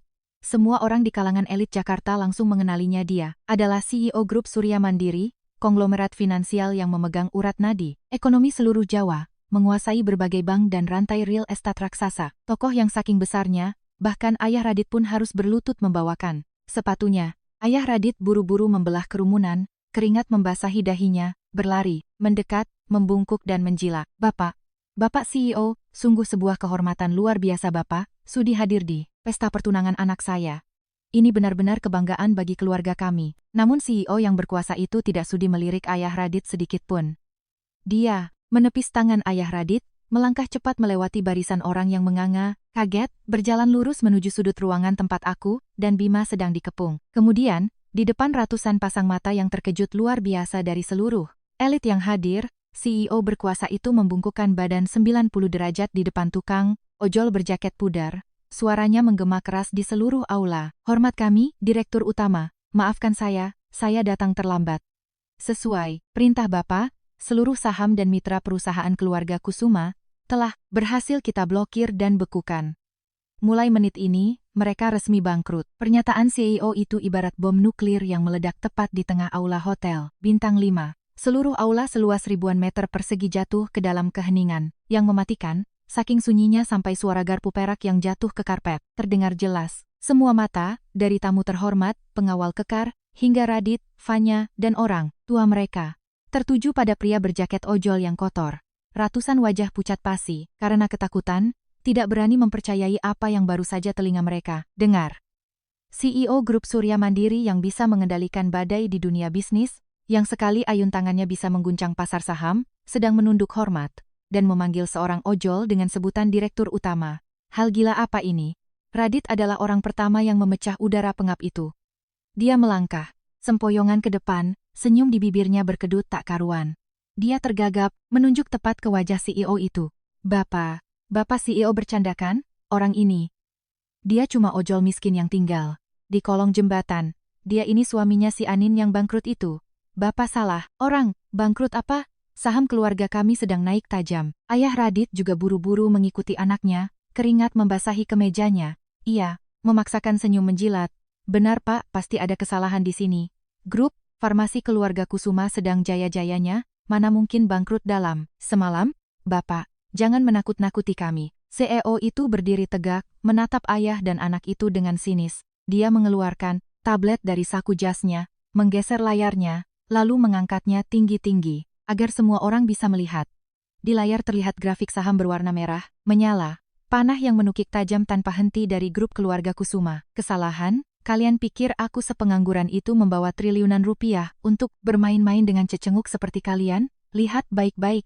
Dalam 1 jam terakhir, seluruh mitra strategis telah secara sepihak memutuskan kontrak dengan perusahaan kalian. Bank-bank besar telah menyita paksa seluruh aset dan membekukan semua rekening untuk pelunasan utang. Saham keluarga Kusuma saat ini tak lebih dari kertas rongsokan. Kalian tidak punya sepeser pun lagi. Ayah Radit menatap layar dengan mata terbelalak, kakinya lemas dan ia jatuh, berdebuk ke lantai. Suara jeritan histeris terdengar dari arah ibu Radit, wanita, itu menutupi wajahnya dan pingsan. Radit berdiri mematung, gelas anggur di tangannya jatuh berkeping-keping. Dia dengan gila merogoh ponsel, menelepon manajer cabang dan mitra kerjanya, tapi semuanya tidak aktif atau menolak panggilannya. Fakta kejam telah menimpa keluarga arogan ini secepat kilat. Saat itulah, Bima perlahan melepas jaket ojolnya yang kotor dan melemparkannya keras ke lantai. Di baliknya, ia mengenakan kemeja hitam legam jahitan tangan, yang menonjolkan bentuk tubuh kekarnya yang penuh otoritas. Ia mengusap rambutnya yang berantakan, matanya tajam menyapu seluruh aula. Aura penindas, seorang penguasa sejati memancar, menghancurkan semua orang yang berdiri di sana. Tidak ada yang berani bernapas keras. Aku berdiri di sisinya, seluruh tubuhku gemetar, takjub melihat transformasi mengerikan dari suami boneka yang setiap malam tidur di lantai basah bersamaku. Ini, sudah kubilang, anggur yang disiramkan ke istriku, kau harus membayarnya dengan darah keluargamu. Kau pikir aku hanya menggertak Radit? Aku menahan diri, menonton sandiwara bodohmu selama ini, hanya untuk hari ini. Tepat di pesta pertunangan ini, di depan semua orang yang pernah menjilat keluargamu, aku sendiri yang mencabut segalanya darimu. Biar kau rasakan bagaimana rasanya jatuh dari puncak ke dasar lumpur. Radit mundur ketakutan, tersandung dan jatuh terbanting ke lantai, merangkak, menjauh dari Bima. Fanya, wanita licik yang baru saja angkuh menyiramku, kini wajahnya pucat pasi tanpa setetes darah pun. Gemetar ketakutan, ia bersembunyi di balik punggung ibu Radit. Semua tamu kehormatan yang tadi ikut menghinaku, kini bungkam, saling lirik ketakutan, berusaha mengecilkan tubuh mereka agar tidak terseret amarah sang direktur utama. Evolusi si tukang ojol telah membuat seluruh kaum elit Jakarta gemetar. Ketakutan tak berhenti di situ. Bima menjentikkan jarinya. 2 pengawal berjas hitam masuk memanggul sebuah kotak kardus besar dan membantingnya ke tengah aula. Ribuan lembar kertas A4 beterbangan memenuhi ruangan. Bacalah, baca baik-baik kertas-kertas itu. Hadirin sekalian, itu adalah semua bukti yang mengungkap wajah busuk dan menjijikkan dari grup farmasi keluarga Kusuma.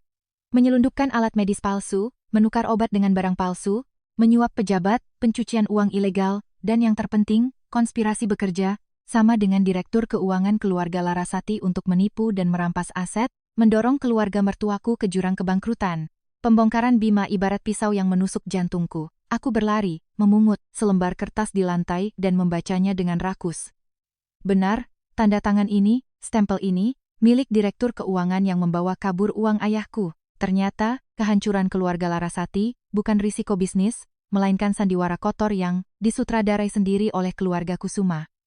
Orang-orang yang mulutnya selalu bicara soal persaudaraan dan moral. Tenggorokanku terasa pahit, air mata dendam mengalir. Aku menatap Radit dengan mata merah membara. Binatang, keluargaku tidak pernah jahat padamu. Aku menganggapmu calon suamiku, tapi kau berani menggigit kami, membuat ayahku nyaris mati, membuang keluargaku ke jalanan. Kau ini binatang yang lebih rendah dari binatang. Tamu di aula ribut berbisik dan menunjuk-nunjuk. Suara cacian mengutuk keluarga Kusuma terdengar makin keras. Orang-orang yang dulu menjilat mereka kini berbalik melontarkan kata-kata paling kejam untuk memaki kelicikan ayah dan anak. Itu demi mengambil hati direktur utama yang berkuasa di hadapan mereka. Ayah Radit tahu semuanya sudah terbongkar. Dia bersujud dan merangkak memeluk kaki Bima, menangis histeris. Direktur utama, ampuni saya serakah, saya bodoh. Saya akan kembalikan semua harta keluarga Larasati. Mohon Bapak berbaik hati, berikan jalan hidup untuk keluarga Kusuma. Saya mohon. Bima dengan dingin melepaskan tendangan, melempar pria tua brengsek itu menjauh. Matanya tidak memancarkan sedikit pun belas kasihan. Jalan hidup? Saat kalian mengusir istriku ke tengah hujan badai, saat kalian memaksanya berlutut memohon uang untuk menyelamatkan ayahnya, saat kalian memblokir dokter bedah ayahnya, apa kalian memberinya jalan hidup? Hari ini, aku akan membuat kalian mencicipi semua keputusasaan yang pernah dialaminya. Tangkap semua orang yang terlibat, serahkan bukti ke polisi, biarkan mereka membusuk di penjara. Pengawal langsung menyerbu, memelintir tangan Radit dan ayahnya, menekan mereka ke lantai. Polisi ekonomi masuk, memborgol para pendosa dan membawa mereka pergi. Karena ketakutan yang luar biasa, Fanya merangkak ke depanku, memeluk erat kakiku, menangis meraung-raung minta ampun. Anin, tolong aku. Aku ditipu. Radit, dia yang memaksaku. Aku tidak bermaksud mengkhianatimu. Kita kan sahabat. Anin, mohon pada suamimu untuk melepaskanku. Aku minta maaf. Aku bersujud minta maaf padamu. Aku menatap wanita licik yang berantakan di bawah kakiku. Aku menjambak rambut, keriting mahalnya, menariknya hingga wajahnya mendongak. Aku menggunakan sapu tangan yang tadi dipakai Bima mengelap wajahku, menggosokkannya dengan kasar, keriasan tebalnya, lalu melemparkan kain penuh noda lipstik menjijikkan itu ke wajahnya. Enyah, jangan gunakan mulut kotormu memanggil namaku. Persahabatan kita sudah mati sejak hari kau menggandeng Radit masuk ke rumahnya. Kau suka uang? Akan ku beri kau rasa bagaimana jatuh miskin tanpa sepeser pun. Aku menendangnya, menjauh. Pembalasan dendam yang manis, kejam, dan sangat melegakan. Hukuman Bima telah menghancurkan total kerajaan musuh-musuhnya yang jahat, mengembalikan kebersihan dan keadilan bagi keluargaku. Mereka harus membayar mahal atas kesombongan dan kekejaman mereka. Hotel bintang 5 itu dengan cepat dibersihkan. Para tamu elit masih berdiri, gemetar di sudut-sudut ruangan, tidak berani pulang sebelum ada perintah. CEO, Surya Mandiri mendekati Bima dan membungkuk hormat. Bapak Direktur, semuanya sudah selesai. Maibah sudah menunggu di lobi. Silakan, Bapak dan Nyonya pulang. Bima mengangguk pelan. Ia menoleh padaku, menggenggam tanganku yang dingin, karena emosi, menarikku berjalan di antara dua barisan pengawal berjas hitam, yang membuka jalan. Kami keluar dari hotel, masuk ke dalam mobil supercar mewah, yang panjang. Kaca kedap suara dinaikkan, mengisolasi total kebisingan dan kekacauan di luar. Hanya tersisa aku dan dia di ruang sempit yang dipenuhi aroma, kulit asli, dan parfum maskulin. Mobil meluncur mulus melewati jalanan Jakarta yang berkilau di malam hari. Aku duduk menyusut di sudut kursi, menatap pria di sebelahku. Fakta telah terungkap, telanjang, tapi aku masih merasa bingung dan sulit percaya. Orang yang memegang kendali mati hidup seluruh dunia bisnis Jawa, bos rahasia di balik konglomerasi raksasa, adalah orang yang makan cah kangkung dan tidur di lantai semen bersamaku selama beberapa minggu ini. Kontras yang mengerikan ini membuat otakku tidak bisa memprosesnya. Siapa kau sebenarnya? Direktur Utama Grup Surya Mandiri? Apa kebenarannya? Kau menipuku untuk menikah dengan kontrak 200 juta, hanya untuk pamer padaku bahwa kau punya kuasa mengatur cuaca. Kau menganggapku mainan. Bima menoleh menatapku. Matanya tidak lagi menakutkan seperti tadi, melainkan lembut dan dalam. Ia mengulurkan tangan, merapikan anak rambutku yang basah oleh anggur dan menempel di dahiku. Ia menghela napas. Aku tak pernah menganggapmu mainan. Grup Surya Mandiri? Ya, aku pendiri dan pengelolanya. Tapi 10 tahun lalu, aku memang sungguh kuli panggul yatim piatu, yang hidup luntang-lantung di bawah jembatan Ciliwung. Orang tuaku meninggal, karena tabrak lari. Pelakunya adalah anak orang kaya yang mabuk sambil nyetir. Keluarganya menggunakan uang untuk menyuap polisi, menghapus semua jejak agar orang tuaku mati sia-sia. Aku menyimpan dendam, bersumpah pada diriku sendiri, untuk mendaki ke puncak kekuasaan, menggunakan uang itu sendiri untuk menghancurkan orang-orang kaya busuk itu. Aku tertegun mendengar pengakuan dari lubuk hatinya. Ternyata di balik penampilannya yang berkuasa dan dingin, ada masa lalu yang menyakitkan, luka, berdarah yang tak pernah sembuh. Selama 10 tahun, aku melakukan segala macam pekerjaan, dari kuli panggul, penjaga keamanan, hingga penyelundupan. Aku menginjak-injak banyak musuh untuk mendapatkan posisi seperti hari ini. Tapi saat berdiri di puncak, aku merasa kesepian dan kosong. Penjilat di sekelilingku hanya mengincar hartaku. Sampai malam hujan badai itu, aku melihatmu, seorang nona besar yang baru saja kehilangan segalanya, berlutut di bawah hujan memohon pertolongan dari orang yang telah mengkhianatinya. Keputusasaan di matamu, kegigihanmu melindungi keluargamu yang hancur, mengingatkanku pada diriku sendiri 10 tahun lalu. Aku ingin melindungimu, menyembunyikanmu dalam pelukanku, tapi aku takut.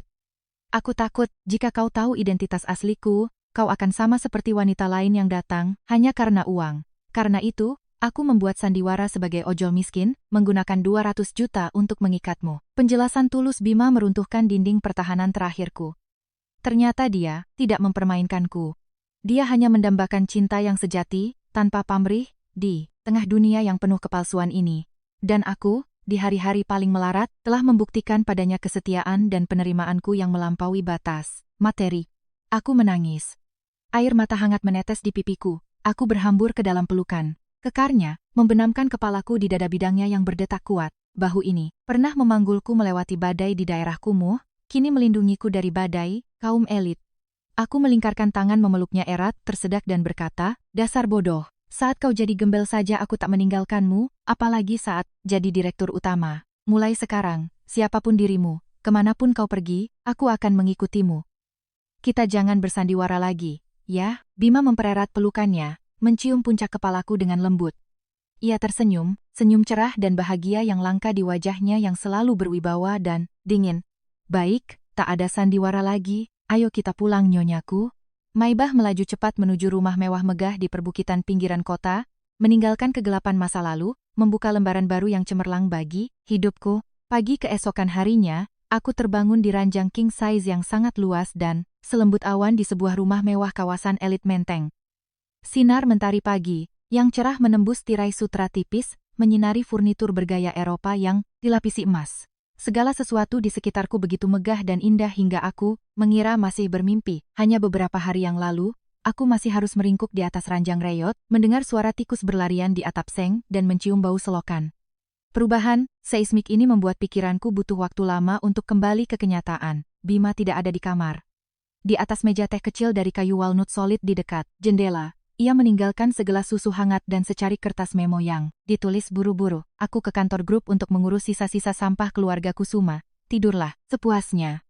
Nanti sopir akan mengantarmu ke rumah sakit menjenguk ayah.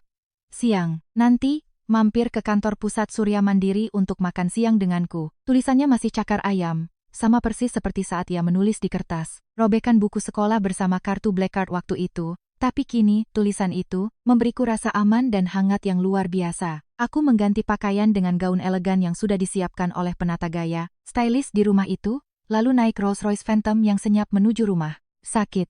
Saat aku melangkah ke lobi departemen kardiologi, sikap seluruh staf medis berubah 180 derajat.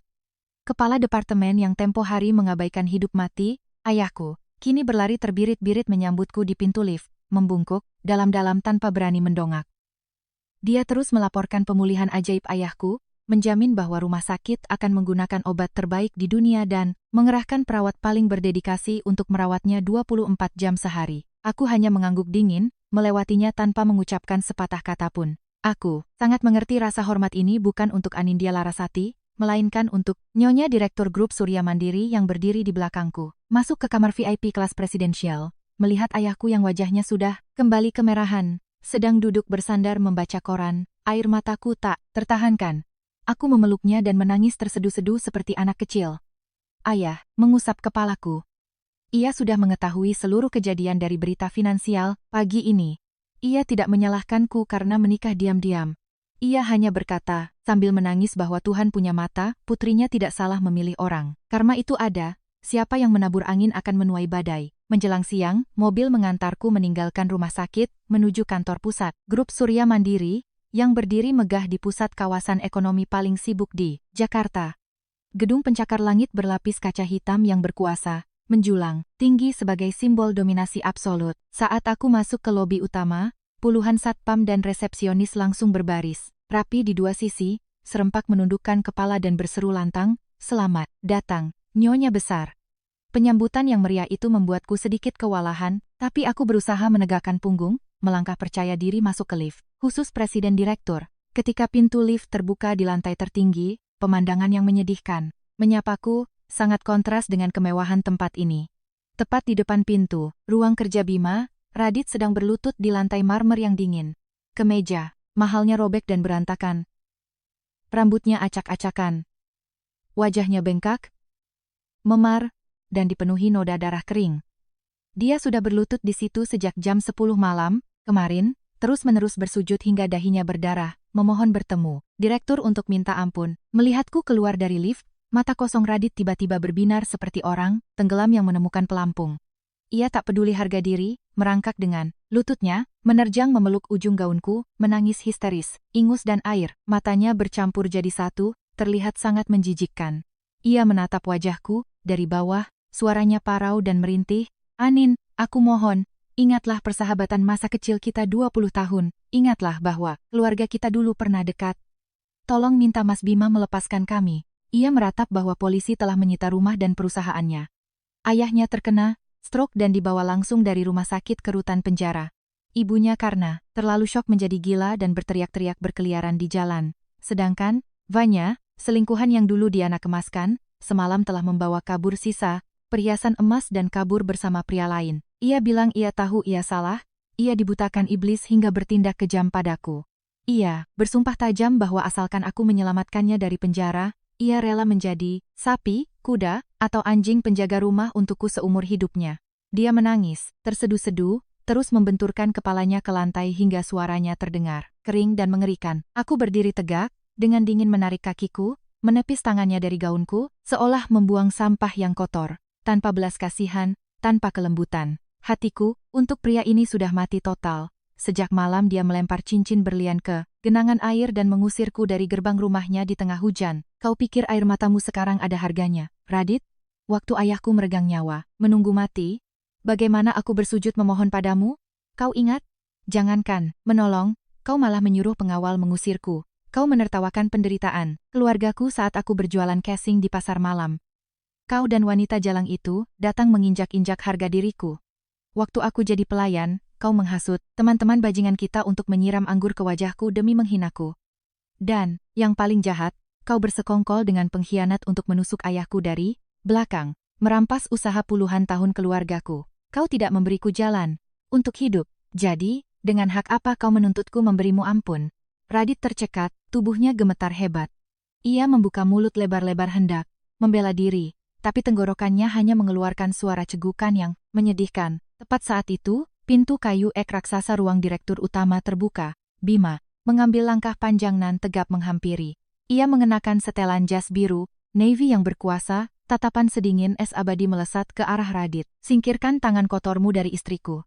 Siapa yang mengizinkanmu membawa wujud najis ini mengotori mata istriku? Keamanan. Seret sampah ini, serahkan ke polisi ekonomi yang menunggu di lobi. Seluruh berkas penggelapan pajak, penyelundupan alkes, dan pemalsuan laporan keluarga Kusuma sudah kuserahkan, langsung ke Mabes Polri. Kau dan keluargamu bersiaplah membusuk di penjara." 4 satpam berotot langsung berlari, menyeret ketiak Radit. Radit berteriak, histeris, meronta-ronta dengan sia-sia. Makian dan tangisan menggema di lorong, lalu lenyap di balik pintu lift baja. Aku menatap kepergian pria, yang dulu menjadi tuan muda paling sombong. Sejakarta, di hatiku muncul perasaan lega yang luar biasa. Balas dendam ini, bukan hanya hukuman yang setimpal bagi monster berdarah dingin, melainkan pencucian total atas segala penderitaan dan kepahitan yang harus ditanggung. Keluargaku, jala langit memang luas, jarang tapi tak pernah lolos. Mereka menggunakan trik paling kotor untuk naik, dan kini harus membayar dengan kehancuran paling kejam. Bima mendekat, dengan lembut merangkul pinggangku, menarikku ke dadanya yang hangat. Aroma kayu aud maskulin melingkupiku, menghilangkan ketegangan tadi. Ia menunduk mencium keningku, suaranya berat bergema di telingaku. "Semuanya sudah berakhir. Mulai sekarang, di Jakarta ini, tidak ada satu orang pun yang berani menatapmu dengan setengah mata. Siapapun yang membuatmu meneteskan air mata, akan kubuat mereka menangis darah. Ayo makan siang. Aku sudah menyuruh koki menyiapkan semua makanan kesukaanmu. Setelah makan, aku punya kejutan besar untukmu." Aku bersandar di bahunya, tersenyum dan mengangguk. Luka masa lalu telah terkubur di dasar jurang. Di depanku kini adalah cahaya terang kebangkitan. Dan, pria berkuasa ini, adalah mercusuar paling kokoh yang akan melindungiku seumur hidup. Kejutan yang Bima berikan padaku sore itu adalah, ia diam-diam telah memindahkan nenek dari kawasan kumuh yang reyot itu langsung ke fasilitas perawatan kesehatan VIP di rumah sakit internasional. Saat aku masuk ke kamar yang dipenuhi sinar matahari dan aroma bunga segar, nenek sedang duduk di kursi roda yang nyaman, dipijat oleh 2 perawat yang siap siaga. Beliau mengenakan setelan sutra yang lembut, meski wajahnya masih menunjukkan jejak penderitaan, namun kini memancarkan rona kemerahan yang cerah dan tak biasa. Bima mendekat, berlutut dengan satu kaki di samping kursi roda, menggenggam tangan nenek yang dipenuhi bintik penuaan. Nenek, Bima dan Anin datang menjenguk nenek. Maafkan Bima karena selama ini menyembunyikannya. Cucu laki-laki nenek bukan ojol miskin, bukan pula orang yang terjerat utang seperti yang Bima katakan agar nenek tidak khawatir. Bima sudah berhasil, Nek. Bima sudah mendapatkan keadilan untuk ayah dan ibu, sudah membangun usaha yang mapan. Mulai sekarang nenek tak perlu tinggal di kamar bocor itu lagi. Nenek istirahat dengan tenang di sini. Dokter terbaik akan menyembuhkan penyakit nenek. Nenek harus hidup lama dan sehat agar bisa menimang si Sitya. Nenek dengan gemetar mengangkat tangannya meraba wajah Bima, lalu meraba wajahku, yang sudah dibasahi air mata. Beliau menangis. Air mata keruh mengalir di sela kerutan waktu. Beliau bilang beliau selalu tahu bahwa cucunya adalah orang yang luar biasa. Meski matanya buta, hatinya bisa merasakan ketangguhan dan kekokohan Bima. Beliau memeluk kami berdua, tersenyum ompong dengan puas. Lukisan reuni keluarga di saat itu jauh lebih indah dan suci daripada seluruh harta triliunan di dunia ini. 3 bulan setelah badai finansial menyapu keluarga Kusuma dan mengembalikan kedamaian mutlak bagi hidup kami, Grup Surya Mandiri secara resmi menyebarkan undangan yang mengguncang seluruh elit Asia. Pernikahan abad ini antara Presiden, Direktur Grup Surya Mandiri dan Nona Besar keluarga Larasati diumumkan akan dilangsungkan di pulau pribadi milik Bima, yang dijuluki sebagai surga tropis di tengah samudra. Bima menepati janjinya. Dia tidak ingin pernikahan kami hanya bermula dari selembar kertas pendaftaran nikah yang dingin di kantor catatan sipil, tanpa cincin, tanpa bunga, tanpa ucapan selamat. Dia ingin menebus segalanya dengan menggelar pernikahan termegah, paling luar biasa, untuk mengobati penderitaanku. Selama hari-hari luntang-lantung di kawasan kumuh, jutaan mawar David Austin diimpor khusus via pesawat dari Inggris untuk dirangkai menjadi kastil bunga raksasa di pantai berpasir putih. Ratusan super-yacht dan jet pribadi terus mendarat, membawa para tamu dari kalangan atas dunia. Tidak ada satupun orang yang pernah menghinaku di restoran L'Avenue atau di pasar malam diizinkan hadir. Tamu undangan adalah para pejabat miliarder dolar, dan yang paling istimewa adalah kehadiran ayahku dan nenek yang tersenyum cerah di kursi roda di baris paling depan. Aku melangkah menuju altar. Mengenakan gaun pengantin yang dihiasi jahitan, tangan puluhan ribu kristal Swarovski dan berlian alami, karya desainer gaun, pengantin paling tersohor di Prancis yang dikerjakan selama 3 bulan, berturut-turut. Di bawah cahaya mentari senja yang mewarnai langit menjadi merah, suara deburan ombak berpadu dengan lagu cinta klasik yang dimainkan oleh Orkestra Simfoni Nasional. Aku melihatnya berdiri di sana, di ujung jalan bertabur mawar putih. Pria yang dulu memakai jaket ojol robek untuk memayungiku dari hujan. Pria yang dulu memungut uang 100.000 berlumpur demi melindungi harga diriku. Kini begitu megah, berkuasa seperti seorang raja yang membuka lengannya menyambut ratu dalam hidupnya. Ayahku menitikkan air mata, meraih tanganku dan menyerahkannya pada Bima. Ia menggenggam erat tanganku. Tangan yang dulu kapalan karena memanggul barang kini lebih lembut, namun kekokohan dan kehangatannya tak pernah berubah. Di depan pendeta dan ribuan tamu, Bima menyematkan cincin berlian merah muda, pink diamond, paling langka di dunia di jari manisku, menggantikan cincin murahan yang dulu dilemparkan Radit ke lumpur. Anin, di hari kau mengangguk menandatangani kertas nikah demi uang 200 juta, kau telah menyerahkan seluruh nyawa dan kepercayaanmu padaku, padahal dirimu sendiri sedang berada di ujung jurang. Aku dulu adalah orang yang hidup di dasar masyarakat, membawa hati yang penuh bekas luka kebencian. Tapi kebaikanmu, kebanggaanmu, dan kelapangan hatimu, yang telah menghangatkan dan menyelamatkan jiwaku. Kartu black card yang kuberikan padamu waktu itu bukanlah untuk mengujimu, melainkan aku ingin menyerahkan seluruh nyawaku, seluruh hartaku yang kurai dengan darah dan air mata, kepadamu. Mulai detik ini hingga napas terakhirku, kau bukan lagi gadis yang harus menahan badai sendirian. Langitmu biar aku yang menyangga, duniamu biar aku yang merajai. Bersediakah kau menjadi istriku? Menjadi satu-satunya nyonya besar Grup Surya Mandiri dan penguasa hatiku? Air mata kebahagiaan jatuh tak tertahankan. Segala rasa sakit, kerja keras, dan kepahitan masa lalu terbasuh bersih oleh ombak samudra. Aku menatap dalam-dalam ke mata hitamnya, tempat tersimpannya kasih sayang tanpa batas. Aku tersedak, mengangguk dan tersenyum di balik tirai air mata. Aku bersedia. Baik kau pengemudi ojol miskin di kawasan kumuh, atau presiden, direktur yang berkuasa mutlak, aku tetap bersedia menjadi istrimu. Selamanya, seumur hidup, aku tak akan pernah menyesal. Tepuk tangan, sorak-sorai ucapan selamat bergema di seluruh penjuru pulau, menenggelamkan suara debur ombak. Bima menunduk dan memberiku ciuman yang dalam, dan penuh gairah, memberikan segel kepemilikan abadi untuk cinta magis kami. Malam pertama kami yang sesungguhnya dihabiskan di suite room termewah di pulau itu, menghadap samudra luas yang memantulkan cahaya perak bulan. Tidak ada lagi tikar anyaman yang robek, tidak ada lagi bau apa, hanya ada aroma mawar dan kehangatan membara dari tubuhnya. Aku menyandarkan kepalaku di dada Bima, mendengarkan detak jantungnya yang kuat, menatap kartu black card usang dan tergores yang telah kulaminating dan kubingkai rapi di atas meja rias. Kartu itu adalah saksi bisu dari takdir yang tragis, bermula dari kekejaman hati manusia, namun berbuah manis berkat ketulusan dan keberanian. Hidup terkadang seperti perjudian penuh risiko. Aku pernah kehilangan segalanya, terpojok tanpa jalan keluar. Namun di malam hujan yang penuh keputusasaan itu, aku mempertaruhkan hidupku pada seorang tukang ojol miskin. Dan hadiah yang kudapatkan bukan hanya kebangkitan keluargaku, kehancuran para pengkhianat, tetapi juga cinta sejati yang paling agung dan pemaaf di dunia. Melewati ribuan badai, akhirnya Nona Anindya Larasati yang kehilangan segalanya, menemukan pelabuhan damai abadi di samping presiden direktur yang berkuasa, namun selalu memberikan perlindungan mutlak untuknya. Kisah kami berakhir di sini.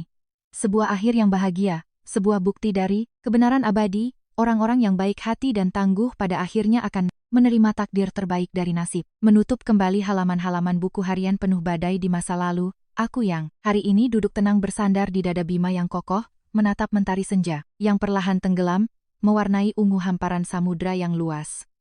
Deburan ombak yang berbisik menyapu pasir putih ibarat lagu cinta yang damai, membasuh segala kesedihan, segala kegelapan dari hari-hari lampau dalam momen kedamaian yang menyesakkan dada ini. Tanpa sadar aku mengangkat tangan menyentuh dadaku, tempat jantung berdetak dengan irama dari sebuah kehidupan yang pernah hancur berkeping-keping namun kini bangkit kembali dengan gemilang. Tahukah kamu?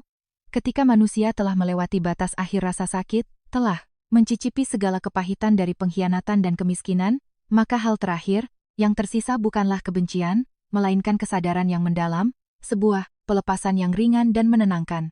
Kini saat memikirkan Radit, memikirkan Fanya, atau memikirkan orang-orang yang pernah melontarkan hinaan kepadaku di tengah hujan lebat tahun itu, di hatiku tidak ada lagi sedikit pun amarah atau dendam. Bukan karena aku suci layaknya malaikat, tapi karena aku sadar bahwa membawa kebencian hanya akan membuat hati ini semakin berat dan jiwa semakin kering. Mereka, dengan kekejaman dan keserakahan mereka, secara tak sengaja justru menjadi api penguji emas, membakar habis cangkang kepolosan dan kelemahan seorang nona besar yang hidup dalam kemewahan dan belum pernah mengenal badai. Jika tidak ada malam takdir diusir dari rumah mewah itu, jika tidak ada cincin, berlian yang dibuang ke lumpur kotor itu, mungkin seumur hidup Anindya Larasati hanya akan menjadi mawar di dalam sangkar kaca, rapuh, lemah, dan hidup bergantung pada orang lain. Aku memaafkan mereka.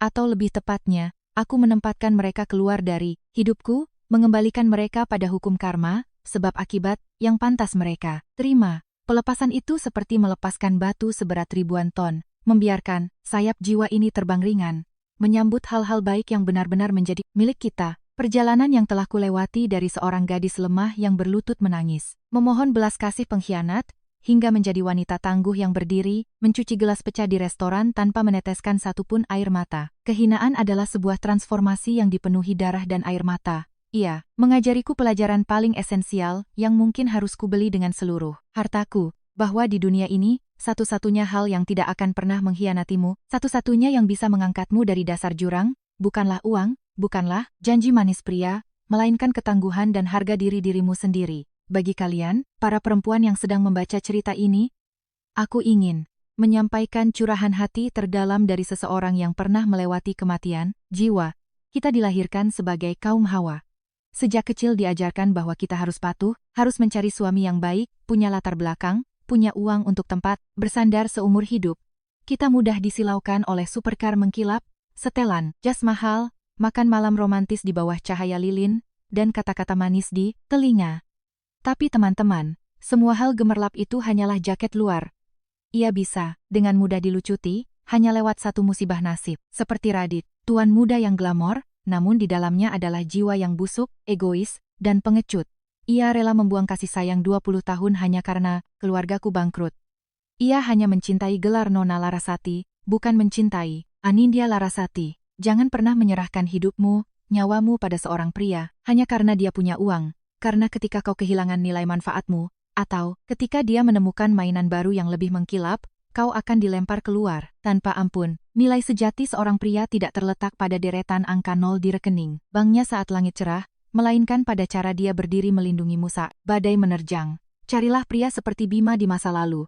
Meski hanya mengenakan jaket ojol robek, meski hanya mampu mentraktirmu sepiring kangkung rebus, tapi dia rela memungut gantungan kuncimu yang jatuh di lumpur lalu mengelapnya bersih, bersedia menjadikan tubuhnya sebagai perisai, agar tidak ada yang boleh menginjak-injak martabatmu. Pria yang rela memberikanmu satu-satunya potongan daging di piring makan, sederhana, ribuan kali lebih berharga daripada pria yang memberimu kartu kredit, namun membiarkanmu menangis sendirian di malam sepi. Dan di atas segalanya, sebaik apapun pria yang kau nikahi, jangan pernah kehilangan kemampuan untuk berdiri di atas kakimu sendiri.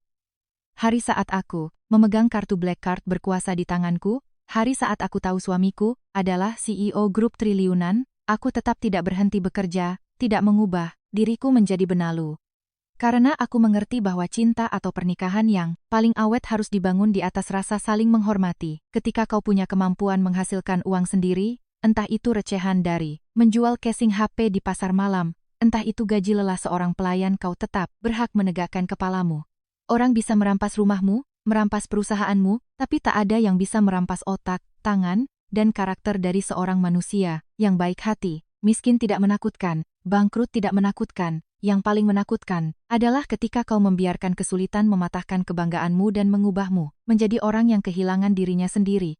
Dasar jurang yang paling dalam bukanlah tempat untuk dikubur, melainkan titik tumpu paling kokoh untuk kau membungkuk dan melompat tinggi ke langit yang luas. Kisahku juga merupakan bukti paling jelas dari hukum karma di dunia. Kita sering meragukan kenapa orang-orang jahat, licik seperti ayah dan anak Kusuma, atau seperti Fanya, tetap bisa hidup santai dan kaya raya.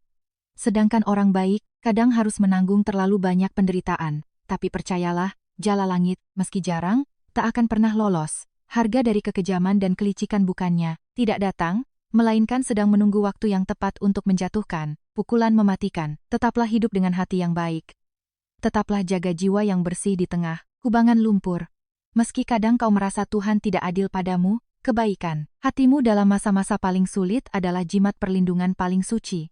Jika hari itu aku menjadi sinis pada kehidupan, jika aku menghina nenek Bima karena kemiskinan dan baunya, jika aku menepis makanan sederhana di kamar kos reyot, itu mungkin aku telah kehilangan pria terhebat dalam hidupku selamanya, kehilangan kesempatan agar cahaya menyinari hidupku yang gelap. Alam semesta ini selalu punya cara kerja yang sangat ajaib.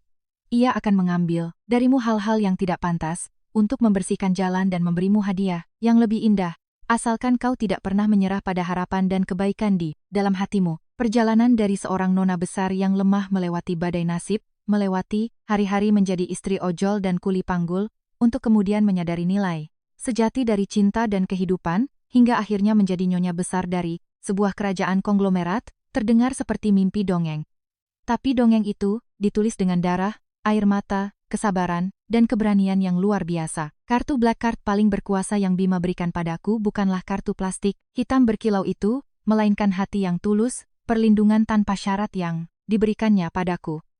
Itu mengingatkanku dan kita semua bahwa kebahagiaan bukanlah hal yang bisa dibeli dengan uang, melainkan sesuatu yang ditempa melalui hari-hari penuh badai, ketika dua orang yang sepenuhnya asing dengan rela saling menggenggam tangan, tak saling melepaskan di saat bencana. Kehidupan di luar sana masih akan ada banyak duri, masih akan ada badai yang tiba-tiba datang. Mungkin saat ini, ada seseorang yang membaca curahan hati ini, sedang berdiri terombang-ambing di tepi jurang kebangkrutan, utang, penyakit, atau pengkhianatan menyakitkan dari orang yang paling dicintai. Jika kau sedang menangis, menangislah agar lega hatimu.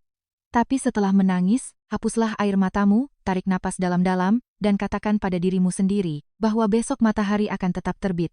Jangan izinkan siapapun atau keadaan, apapun menentukan nilaimu. Jadilah kuat seperti rumput liar yang diinjak-injak di bawah kaki, namun tetap gigih tumbuh menyambut sinar matahari. Percayalah bahwa setelah hujan akan ada pelangi, dan di suatu tempat di dunia yang luas ini, selalu ada takdir terbaik yang menanti orang-orang yang tak pernah mau menyerah pada nasib.